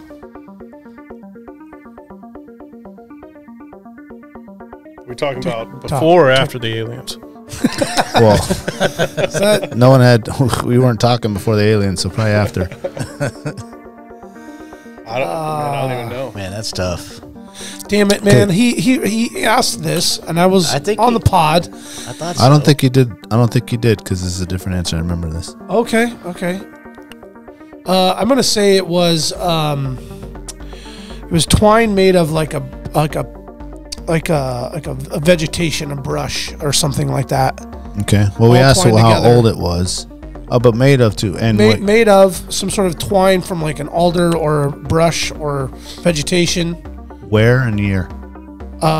In somewhere in British Columbia. 1391. Got it. I agree with Brandon. I'm gonna go with what he said. What's the oldest fishing net? much What details. year? What It's year? way older than that too. It's like fucking The oldest ancient fishing times. net? Indigenous times. I don't know, but the oldest The landing oldest net, I can known tell you fishing that. net. Because I want to say it was used You're for like talking like nets with no handles and like I think it gill was like nets or something stretched like across that. the Yeah, river. or like, cast yeah. nets. It Well, was like landing a nets gill net. are over a century old. So you're talking, I'd say 200 years ago. Okay. 200 years ago, they were using those cast nets and stuff or something We similar. got intestines. So in, like, a year. 1824, I'm gonna go That's what I'll say. 201 years. 1825. I'll go 1824. The oldest fishing net is the net of Antria, found with other fishing Same answer. equipment in the Carolean town of Antria, Finland, Finland. in British 1913. Columbia, Finland. Hey, that was 1913? close. The net was made from willow and Oh, dates shit. back You were Had a little spot bit on there. to 8300 BC. All right. So there. way back then. All right. So yeah. So no real answer except you guys are all right. You guys all win. There you go. Y'all get some salsa I tonight. was a little bit off on the time frame, but I was way off. I went back like 1300s and shit. he was a year closer than me. I feel like there was indigenous tribes that made nets to catch do it, massive yeah. amounts of fish in, way before that. way back. They Yeah, had if we're to talking have like ancient shit. Oh yeah. I'm talking like way long. Was that it? No, is it two? Okay, cool. We'll to roll go. with that. Always educational though. Yeah, that Is was our good. trivia. Yeah. People say they learn a lot here. I feel like I just continued my role a little bit. You did. You did. You got a little piece of both, I want to say. I did. You did. Good job. Yeah. Good job. I was sure and asked that first year we were doing this. I mean, it was pretty bad. That's crazy though. 1913 though, the first net. And Finland. I got to say the first landing net with a handle was I would say, I think it was built by Cummings, and that was 1927. So that's not even like that much, you know, further along than when they came out with the casting nets and stuff. So I don't know, pretty crazy. Yeah, and then like a netting contraption wasn't devised like back in the, you know, when you sailed boats and the whole thing. I mean, That's what I'm thinking. Are we talking like an actual hand net? yeah. Yeah, there's a lot of missing details there. Yeah. Yeah. You're right. I'm raising eyebrows over here. Yeah, let's move on. Yeah. What was some standout? I know you kind of said some areas, but was there some standout campgrounds across the nation that you're like, man, that All place over. was sick? I mean, yeah, all over. The Keys, if you're going to go Besides traveling Scheels and parking stuff. lot. Yeah. Definitely a lot of parking lots. Yeah. For sure. Actually, Parking lot warrior. yeah. What is it? Planet Fitness is the best. No, yeah. You slept in that thing a lot, didn't you? Because they're Oh, yeah. 24 hours. It's 24 hours. don't know The if thing you're in is, there you wake working up, out. you go work out and shower, and if you don't work out, you're a piece of shit. Like you're like, oh man, I don't want I'm to do it in today. the parking lot. Yeah, I'm parked in the parking Yeah. lot. It's like shit. So yeah, And Planet you get a Fitness was shower good. out of it. Damn, that's Yeah. a hot tip, dude. Yeah, and they allow it. They're cool with it. Yeah, because they know actually you're a promote it and member. Stuff. Yeah. Yeah. So for that $10 membership here, it works out everywhere? Yeah, That's you get so the black. really- Yeah, I you get the didn't know black card that. for $29. You get And what? that's like the black card is $29. Oh, shit. So I That mean, ain't shit. a month, and you got fresh shower, everything, Campground workout, nationwide. you know, tanning beds. Map and it out, stuff, dude. yeah. Google Earth it. So every Planet Fitness, you're like, time to take a shower. Yeah, Yeah, well, that's how you Work got to out do it, yourself. right? Well, he's on the road. That's sick. yeah. Sometimes those showers, boy. Oh, I bet. I stayed in a lot of hotels and stuff too, but like the Keys were amazing. All over Wisconsin's incredible. Northern California's amazing. The whole East Coast. Yeah. There's nothing about it that I would say don't go there. I mean, the entire East Coast, all the way from the bottom to the top. I only made it to New Jersey, but it just was unbelievable. The Carolinas, yeah, incredible. Did you get some good barbecue somewhere?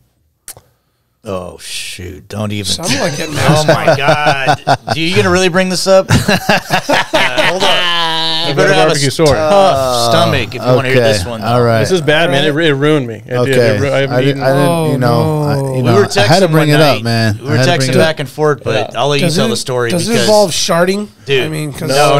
It's just disgusting. Okay. Listen, The day listen to what after, happened. Okay, listeners beware, But, okay? Yeah, so we, I had Erica and the girls down and the whole team for the Nashville, the Big Rock Nashville event, where we won a bunch of awards. Thank you. But, Congrats. we ended up going to this really nice barbecue place before the hockey game down there. Preds And game? I mean, it was, yeah. Nice. And it was a very well reviewed place. It was some of the best ribs I've ever had. You going to tell them the name? No, don't say the until- name. Don't say the name. I know. Don't. Until I got Tell to us the, afterwards so we don't go there. Listen. You got to hear this. You got to hear this. So I'm with Erica and the girls, right? You know, and Carmen's sitting right here. And I get to the last rib. I just devoured everything on this plate. And I get to the last rib. And I take this big bite. And I just look. And I instantly didn't know what to do except just swallow. You know, so I swallowed. And Carmen's the only one that saw it. And she's like, was that? And I was like, shh, just don't. Because I knew that Erica and Miley would puke. You know, so I just got up and went to the bathroom. Carmen got up and went to the bathroom. God. But what it was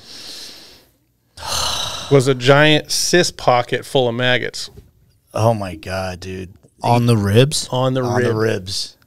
that they just cooked and didn't. Yeah. Spoiled meat, man. Fucking gross. And I'm talking when I bit into it, it was a rancid smell. All over. Did you swallow some? I swallowed the whole bite. Like, it was instant reaction, and I went straight to the bathroom and stuff. Then I walked out. They were gone. So I just walked out, and I was graphic. like, keep going to the So game. gross, isn't it? Yeah. Oh, my And the God, whole time of the Predators game, it's funny. I'm sitting there just like rocking back and forth, going, any day, anytime, Like I any ate second, that it's going to shit. go. Like, oh my God, I'm going to give it out, you know. But I held strong, and then we walk out of our seats and stuff, and someone puked all over the ground. And I've never been so jealous in my life. Really? Someone else puked because they Someone saw else it? puked. No. Oh.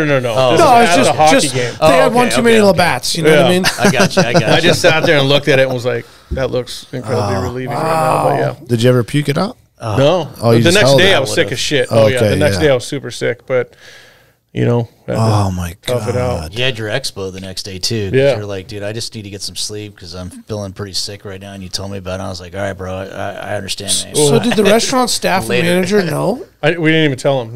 What's funny is it's been too late.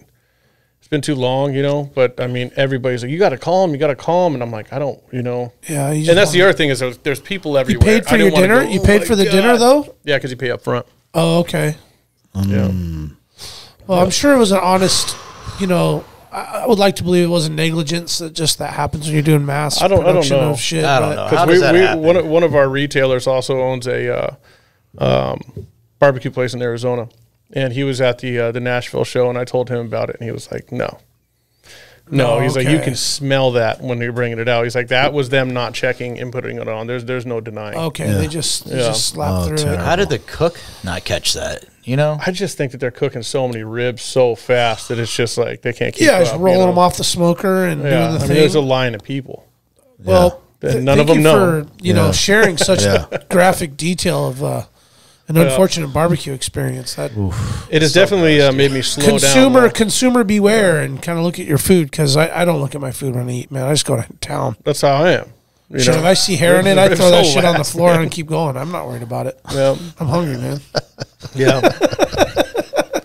Pus pockets and maggots, though, there's a line in the sand. Yeah. Dude, the cooked maggots I didn't really care about, to be honest. I mean, it wasn't even that, but it was honestly the next day that I got the sickest, because when he was talking about it, I didn't realize at the time that it was a cyst pocket.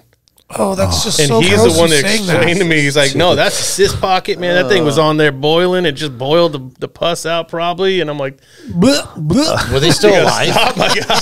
Were they alive? Okay, so they were dead. Cooked. Yeah. It was all cooked. But still, I don't know. The something about maggots just grosses me out.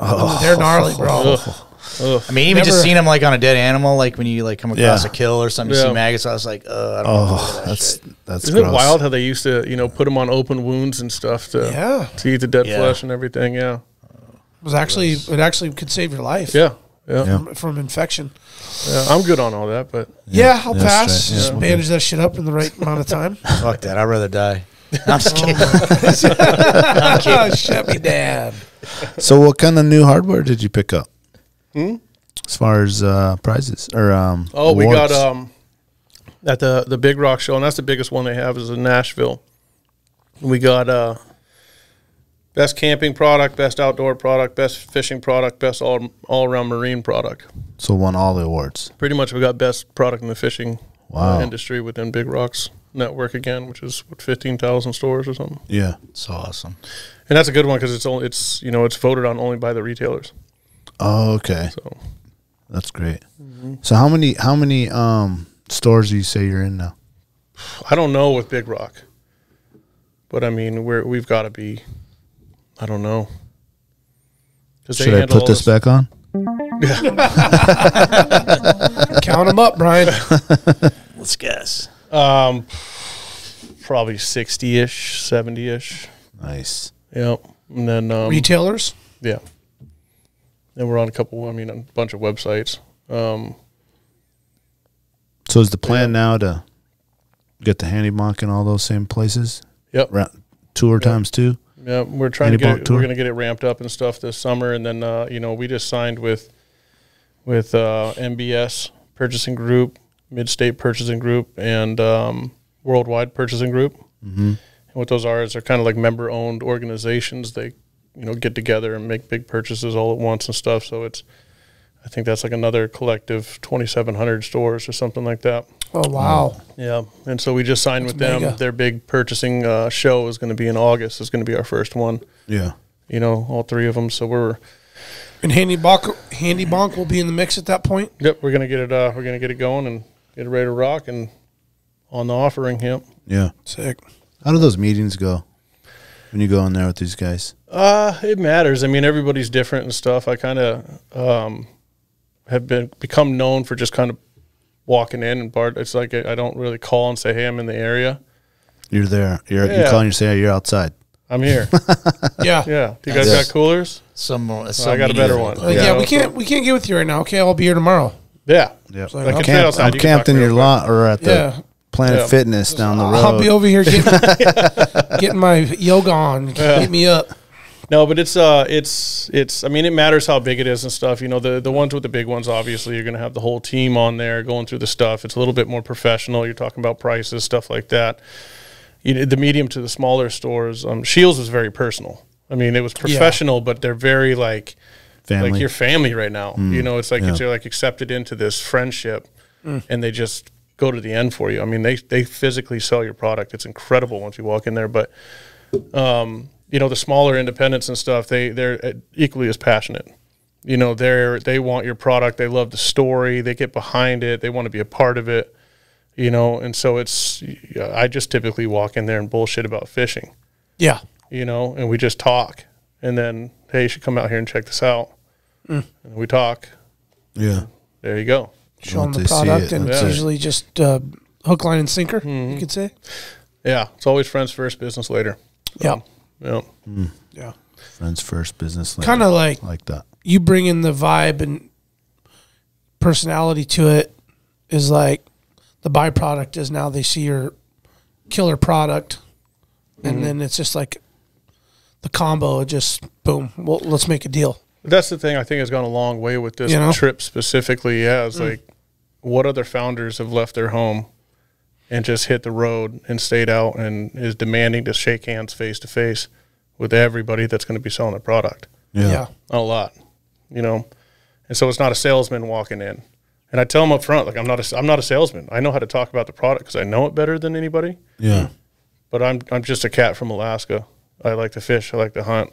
I like the outdoors and stuff. They probably like that too. It's not some guy in a, you ain't going in there in a suit and all that. I wear this right here every day. Yeah, regular Joe type guy. Yeah, but that's great. We got something special for you. Yeah, not so erotic. Calm down. Yes, got something special for you. Yes. Just left the gym. Can you dim the lights a little bit? Excuse my sweat there. It's out here in the alley in my camper. So, is there some other big fish to catch? Other big retailers? Yeah. I mean, we're in public lands right now, which is they're owned by Dick's Sporting Goods.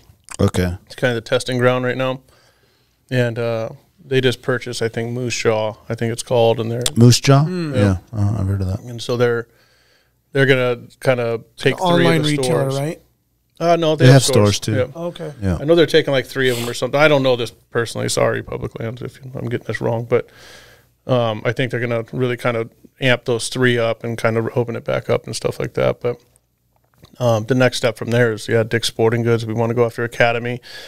Our product really naturally started going super heavy into tailgating. You know, so our big cooler is designed to fit perfect on a full size tailgate, and our smaller ones is like your Tacomas, your Gladiators, you know, your Ford Rangers and stuff. And overlanding rigs.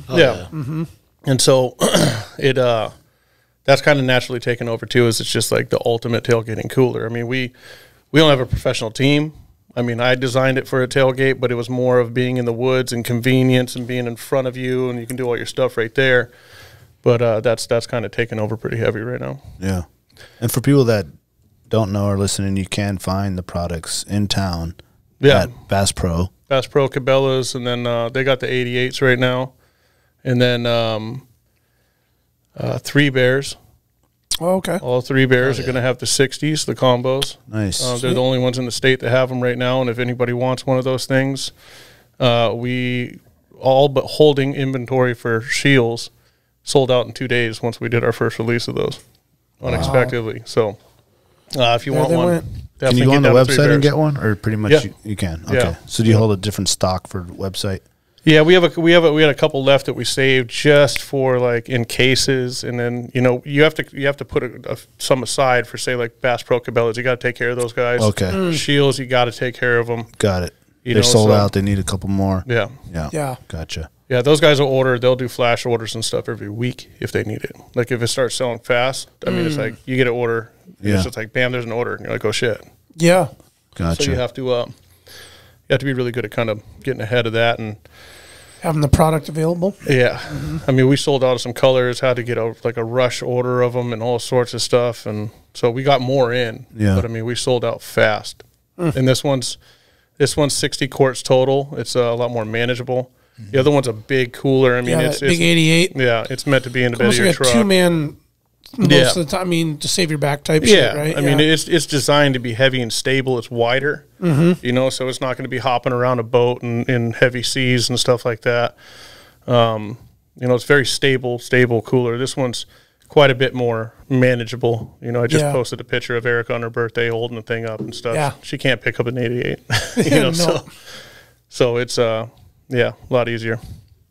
But it's got all the same stuff that the 88 has. It's just the side compartment, instead of 58 true internal quarts, it's got 30. Well, it's nice though. Yeah. It's a great size though. Great for a single person going out with their dog or whatever. Great for your side by side. I mean, that's like the cooler you could take hunting, camping back there in the places like, you know, we go and that's stuff a great like point. that. Yeah. What do you find is the favorite color? We haven't got one yet. No. I mean, it's been pretty spread across the board. Okay. I know at the Nashville show, Alaska Spring Camo was super popular.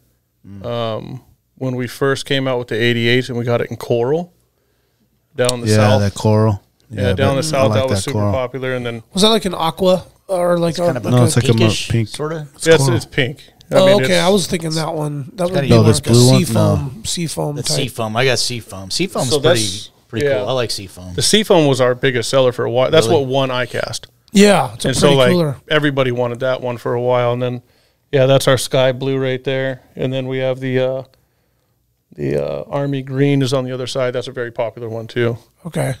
So right back there. Who's our guy right there? That's Mr. Cory Ford right there. Cory Ford. Yeah. Okay. After we won ICAST, we ended up sending a cooler to him, so he could take it out. Green. Yeah.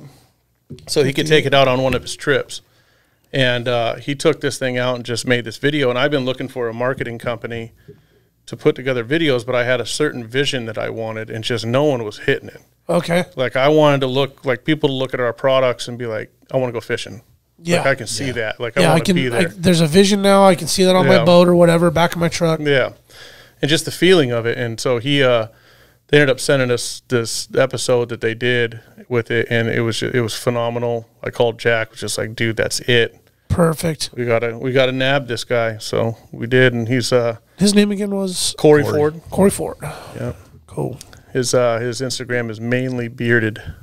Mainly very nice beard. He got some awesome footage recently though on that trip that he took. Oh yeah. Yeah, that was cool. Yeah, he's very talented and stuff. He's more talented than he realizes, to be honest. You know, we're trying to pull it out of him and stuff. He's just so good. Naturally, when he's not trying, then he tries and he's like, but just roll with it, bro. He's fantastic. He's been fun to work with and stuff. Huge member of the team. He's become one of my best friends. Yeah. Cool. How's the how's things going with the actual pack, the backpack? Because people love them. Yeah. I mean, they love them. And it's funny, we sell those things for more than just fishing because of how they're designed. They're incredible travel packs.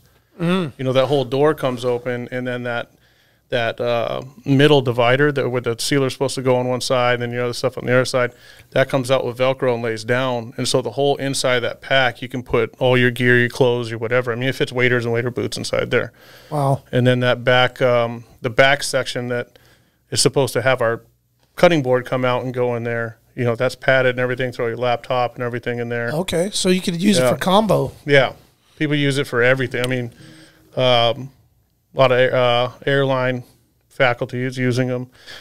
We donated 70 to the Alaska response teams during Christmas at their Christmas party. Dang. And so I know a lot of those people are using them. And then a couple people I just talked to recently were talking about they're using them as their EMT bags. And yeah. Right so I mean, on. I can vouch, man, because I've gone through several different backpacks, especially like fishing down on the Kenai and Russian, because I usually pack for like the day, you know, the whole day. I want to be down there with plenty of beer, plenty of, snacks and stuff. You don't bags and tackle, you know, cold weather gear and rain gear. All of it. That's a great backpack, man. That's actually the one I use right now. So the Byway, it's got the Byway. Is that it's got the perfect cooler for all your beer on the top. And then what's nice is you can open it up and flip it open and kind of like organize your stuff versus stuffing everything in there. And the MSRP is $79. Yeah. Yeah, it's Really? Yeah. You gonna pay that for any backpack, pretty much. I know I get shit on that all the time, and it's like, what an awesome price point. Yeah, yeah. We just below $100. That's crazy. Yeah, we kind of figured that. I mean, a lot of people are saying that we can get a lot more for it. Yeah, I do have one coming out. $149 that would probably sell still no problem. I think at the potluck thing, actually, I had one of the prototypes in the truck. That's right. We were talking about that. And I was like, you know what? I'm going to bring in a first prototype and just give it away. Yeah. And he said, don't do that. Do a cooler. He talked me out of it. Oh, okay. Is that what happened? Yeah. You guys don't know. I got mine. No, but those ones, you know, we're gonna get it takes quite a bit more to make them. There's a little bit more to them and stuff. The actual entire compartment is completely insulated and stuff like that. So a little bit more expensive. But we decided on the backpacks. Yes, could we have charged $220 for them? You know, that's the going rate for a backpack like that. Yeah, we could have, but we wanted a product that can get out to the people and stuff and show our quality and what we do, and you're not breaking the bank. You know, go get one. It's easy to have. Yeah, and that price point says really good impulse. Kind of like, man, I got 4 or 5 backpacks. Do I really need another backpack? But man, this can be perfect for this kind of thing. And for $80, you feel like you're not losing. You know what I mean? It's a sweet bag. And little do you know, you're getting a super killer product. Mm-hmm. It's all lightweight, you know, cut-proof material. Water-resistant zippers, all that stuff. It looks heavy-duty. I love all the pockets because, I mean, I've used North Face bags. I've used the Sage brush gear. But this pack, I love all the pockets because I have so many different things: bug spray, tackle, food. Yeah, and that bottom it's pouch nice too. to separate everything. Yeah, that bottom pouch on the side too. I made it wide enough so you don't have to take the reel off your fishing. Oh, you stick it in there? To stick it in, zip it down, but it's also the same width as a gun stock. So you can have your gun on the side, everything, your rifle, Really? Is that available at a local retailer, or do you have to get those online? I don't think anybody has them here right now. I got mine for free because I went to the launch at Cabela's and I got mine. I got the combo P88 plus the vacuum sealer, and I think that was thrown in right as an extra. Yeah, I think we're doing that. I think we're doing that for the launch for Three Bears too. Just let everybody know. So if you go get a cooler, you probably get one for free. Yeah. Oh, when's the launch? It was supposed to be a little bit ago, but they actually Big Rock sent them just coolers and not combos, so they had to pull it off the shelves. Well, it's good that's later because this show won't come out for a little bit. Yeah. Well, you know, let us know. Three Bears.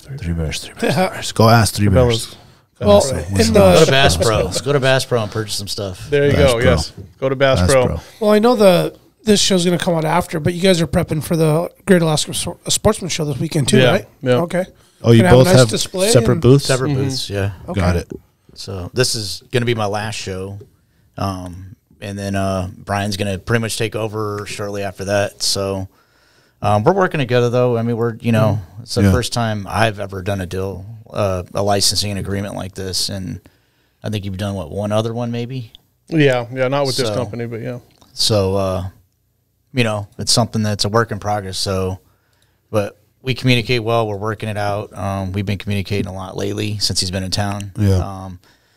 His dad and him came over to the garage where I manufactured of, and we went through manufacturing and all that stuff so they can learn all the details on how to do it.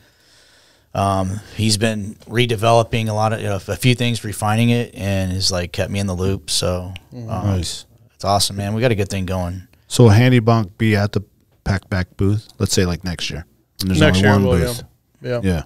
It'll be at our booth. After all that, it'll be at our booth at the rest of the shows that we do. All of them. Yeah. Sick. Right on. It's up to him, man. I'm 100% relaxed and know that HandyBonk's in great hands, man. That's great. I'm so super, happy super for both of you guys, man. I'm so stoked, though. I'm just thankful because I've just seen this journey of yours the whole time, man. And I remember when you first were like, I can't tell you what it is. I know. I did my last podcast with you guys. And then the last time I was here, it was I just finished my first show. Actually, my first 2 shows. That was a year ago. Right? Yeah, exactly a year ago. First 2 shows, and then I was getting in my first store, B&J, right? That's right. That's right. And now, a year later, I got into a dozen stores all over Alaska by myself, not a middleman, just approaching owners, approaching sales guys, right in the store. I take my product in. Camping in the Once front. I show my product, it's it's a done deal. So how many nights did you have to camp at B&J's? Or you at the Planet Fitness down the street by REI? Kentucky, I'm at the Kentucky Alaska Fried Club, Chicken man. just every night. I'm still hanging out the old school Alaska Club. But Taco King. so What's the bakery around the corner too? They got they got good Chinese food. stuff. Oh, they do. Yeah. What was that? That's Tom. No, Charlie's Bakery. Charlie's. Yeah. Bakery. Dude, That's we fun. went there Those are not good. too long ago. Took my girls there.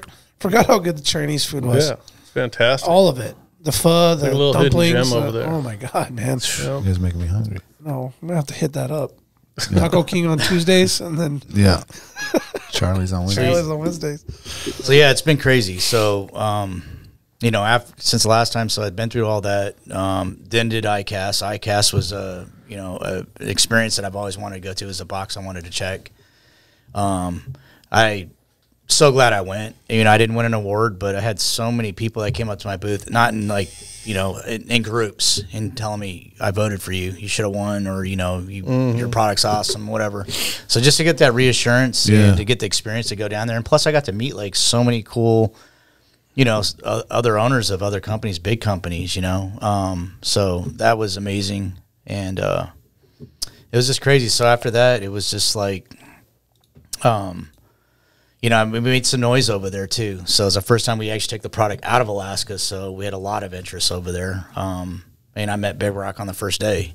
Yeah. They're actually testing products right now with HandyBonk, and they're going to get back to us on what they think about them. They handed a bunch of them out to different captains, different charter captains in the Great Lakes area. So Okay, nice. but so just circling back, and you know, I think there's always like things happen for a reason. There's always a good timing for everything, and I just felt like at this point, I kind of brought it as far as I think I could really bring it. Like, you know, I thought it was in the best interest to make a deal, and doing a licensing agreement with Brian was like the best case scenario. And I'm glad I like waited and I'm glad I didn't secure something way ahead of time, because that was my initial goal when I first started this whole thing before I even launched it, was to license it.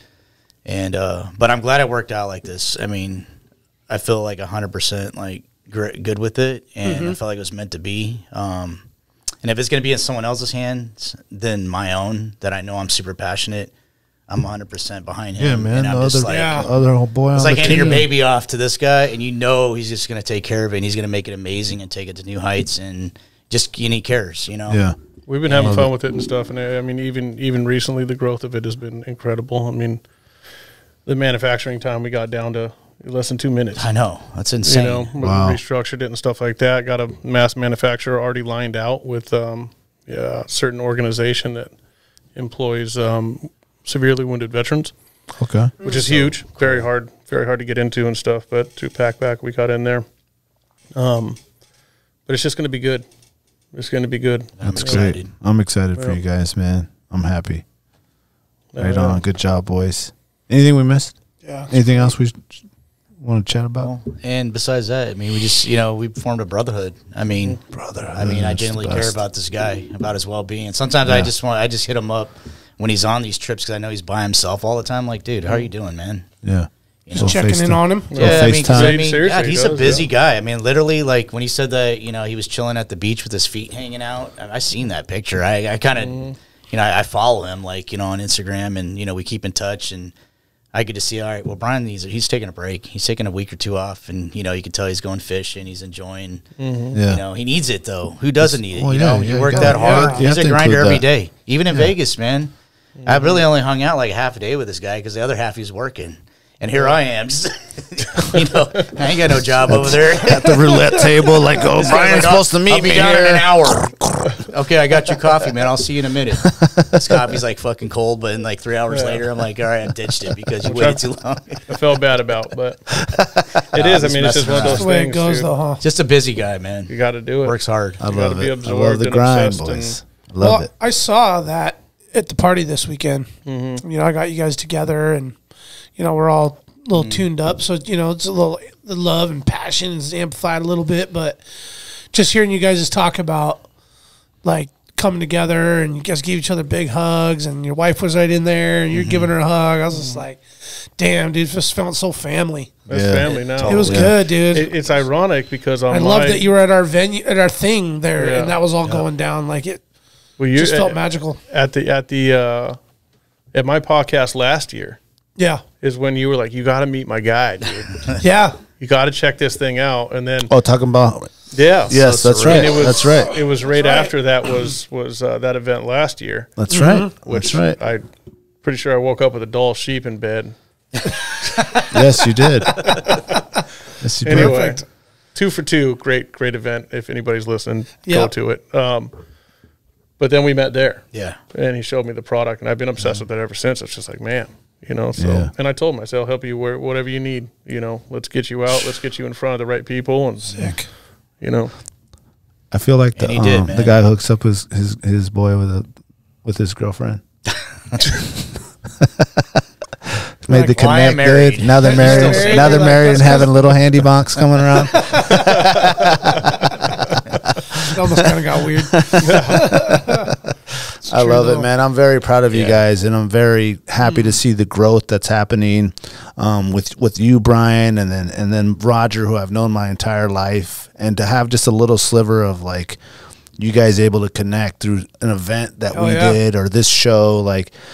And people that are out there listening, like, go check out these products. These are our people. These are Alaskans that made this stuff for Alaska, you know. And of course, they got to go out of Alaska to get this bag, you know what I'm saying, so they can come back and buy some more properties in Alaska and spend their money in Alaska. So go out there and support them and check out their website, HandyBonk.com. PacBak.com. Take a look at the products. Go put your hands on it. Check out their social Three media. Bears social media. Follow them on that, because this is what it's about. And as you guys have seen, that people that follow this show, like, we try to bring these people in here that are doing things in Alaska for Alaskans, and sometimes it just catapults itself further, which is amazing to see when it catapults itself to a nationwide, worldwide thing. Yep.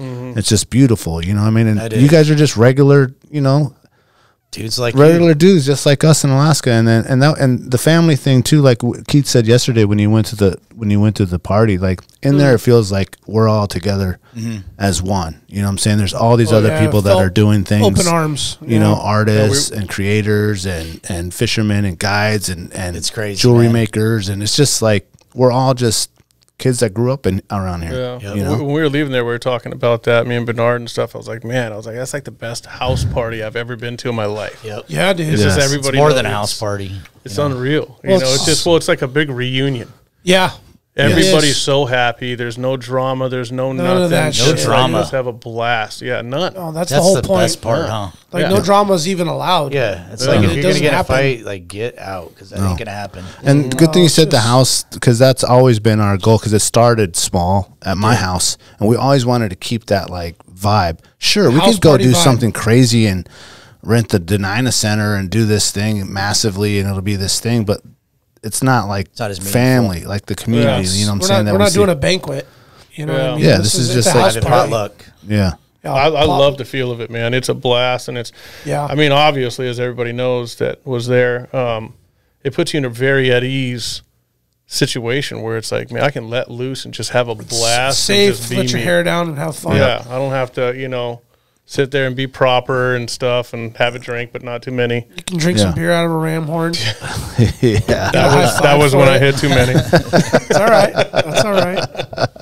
Well, and Daniel, beautiful words, man. Yeah. Like I was listening to you, just that whole spiel was awesome, man. It's I really could have rhymed it if you guys wanted. No, they can start making a song. After. Yeah, I mean, it's just been amazing. I say this a lot, just how this platform and what it's done for the network and connection of so many other people. Oh, yeah. And it's like not even just Alaskans. These are just people that have adopted the Alaskan lifestyle. They just come from wherever their story is, New York, Florida, different country. Maybe they've only been here for a couple of years, 10 years, 15 years, whatever. They're still Alaskans. Those people come to our party. They network and connect and learn about each other through this platform, through this podcast, through the social media. Everybody's only a message away. Yeah. And it's really been just a beautiful, amazing, and special experience. And for this to be part of what we're doing and have you guys involved in it means the world to me, man. Thank you guys for what you're doing. Thank you guys. And you know what? I'm so proud of you two, man. Seriously. And Jack, because you guys, I remember we're talking about this, you know, like on a camping trip, how you wanted to have one day have this podcast.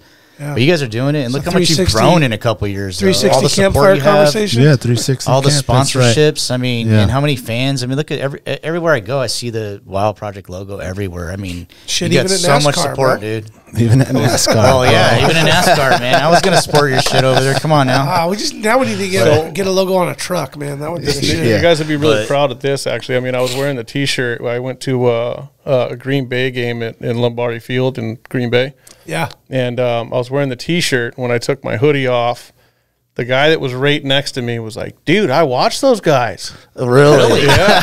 Hell yeah. So Green Bay, Wisconsin. Shout out to the boys out there. That's sick. Yep. I love that. Love that, man. I love that. Rando. Well, we're going to keep building. You guys are going to keep building. Alaska, keep listening. Thank you, Brian. Thank you, Roger, for coming in and chatting with us and giving us the 1 year update. Yep. I'm sure we're going to get together next year again and have the other update, and we'll be good to go. Yep. Absolutely. Party will be in a year, boys. Get ready. Yes, yes. Prepping right now. That's right. Milk, fizzle, and water. That's right. Yeah.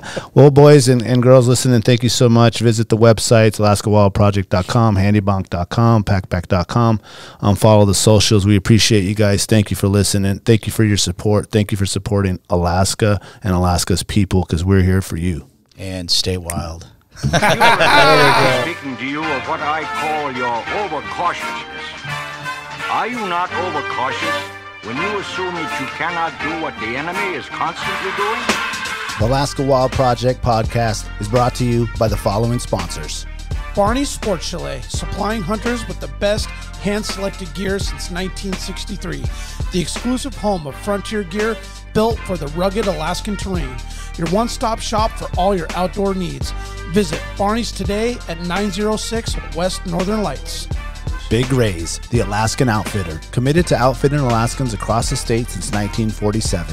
Whether you're a recreator, parent, guide, or corporate buyer, Big Rays has the gear you need, tailored for Alaska's harsh conditions. Check out their new exclusive line of Auralic waders.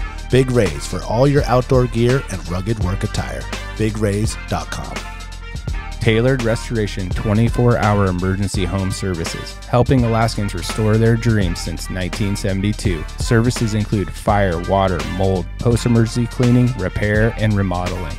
Give them a call in Anchorage, Eagle River, Matsu, or Fairbanks. Hit them up at tailoredrestorationalaska.com. Total Truck and Alaska Overlander, Alaska's premier supplier for custom automotive accessories and overlanding products, providing all-inclusive rental vehicles and trailers custom outfitted to explore the Alaskan backcountry with a unique and convenient traveling experience. TheTreehouseAK.com, located at 341 Boniface Parkway, Alaska's own and grown cannabis and CBD store. Ask the bud tender what the strain of the day is to get your 10% off. The Treehouse, where the culture lives. AKO Farms, located in Sitka, Alaska, built from the ground up with concentrates as their single motivation, with exclusive products such as their sugar wax, full spectrum diamond sauce carts, and more. Ask your local bud tender about AKO. Marijuana has intoxicating effects and may be habit-forming and addictive. Marijuana impairs concentration, coordination, and judgment. Do not operate a vehicle or machinery under the influence. There are health risks associated with consumption of marijuana. For the use of only by adults 21 and over. Keep out of the reach of children, and marijuana should not be used by women who are pregnant or breastfeeding. Lawn Pro AK, Alaska's year-round professional property maintenance team. Services include weekly lawn care, custom landscaping, fertilizing, weed control, turf repair, and more. Schedule your free estimate at lawnproak.com. Alaska's OG cider company, Double Shovel, crafting gluten-free colonial-style ciders founded as a healthier, non-inflammatory brew option. Drop by their Pop and Tap room in Anchorage off of 58th and Arctic, or visit the second location in Kodiak. Double Shovel, award-winning ciders. The Alaska chapter of Backcountry Hunters and Anglers. BHA is the voice of our Alaskan public lands, waters, and wildlife. Their goal is to uphold our hunting and fishing legacy while keeping our public lands wild. Stand up today and join BHA at backcountryhunters.org. Alaska Mining and Diving Supply, located in Anchorage, is our go-to for powder sleds and utility rigs. Whether you're in the mountains with the flat bill bros, running trap lines, or hauling freight, they have the selection to get you dialed from peaks to the valleys. Find them on Commercial Drive or akmining.com. At least his equal in prowess and act upon the claim. I say try. If we never try, we shall never succeed. This proposition is a simple truth, and it's too important to be lost sight of for a moment. If we cannot beat the enemy where he now is, we never can.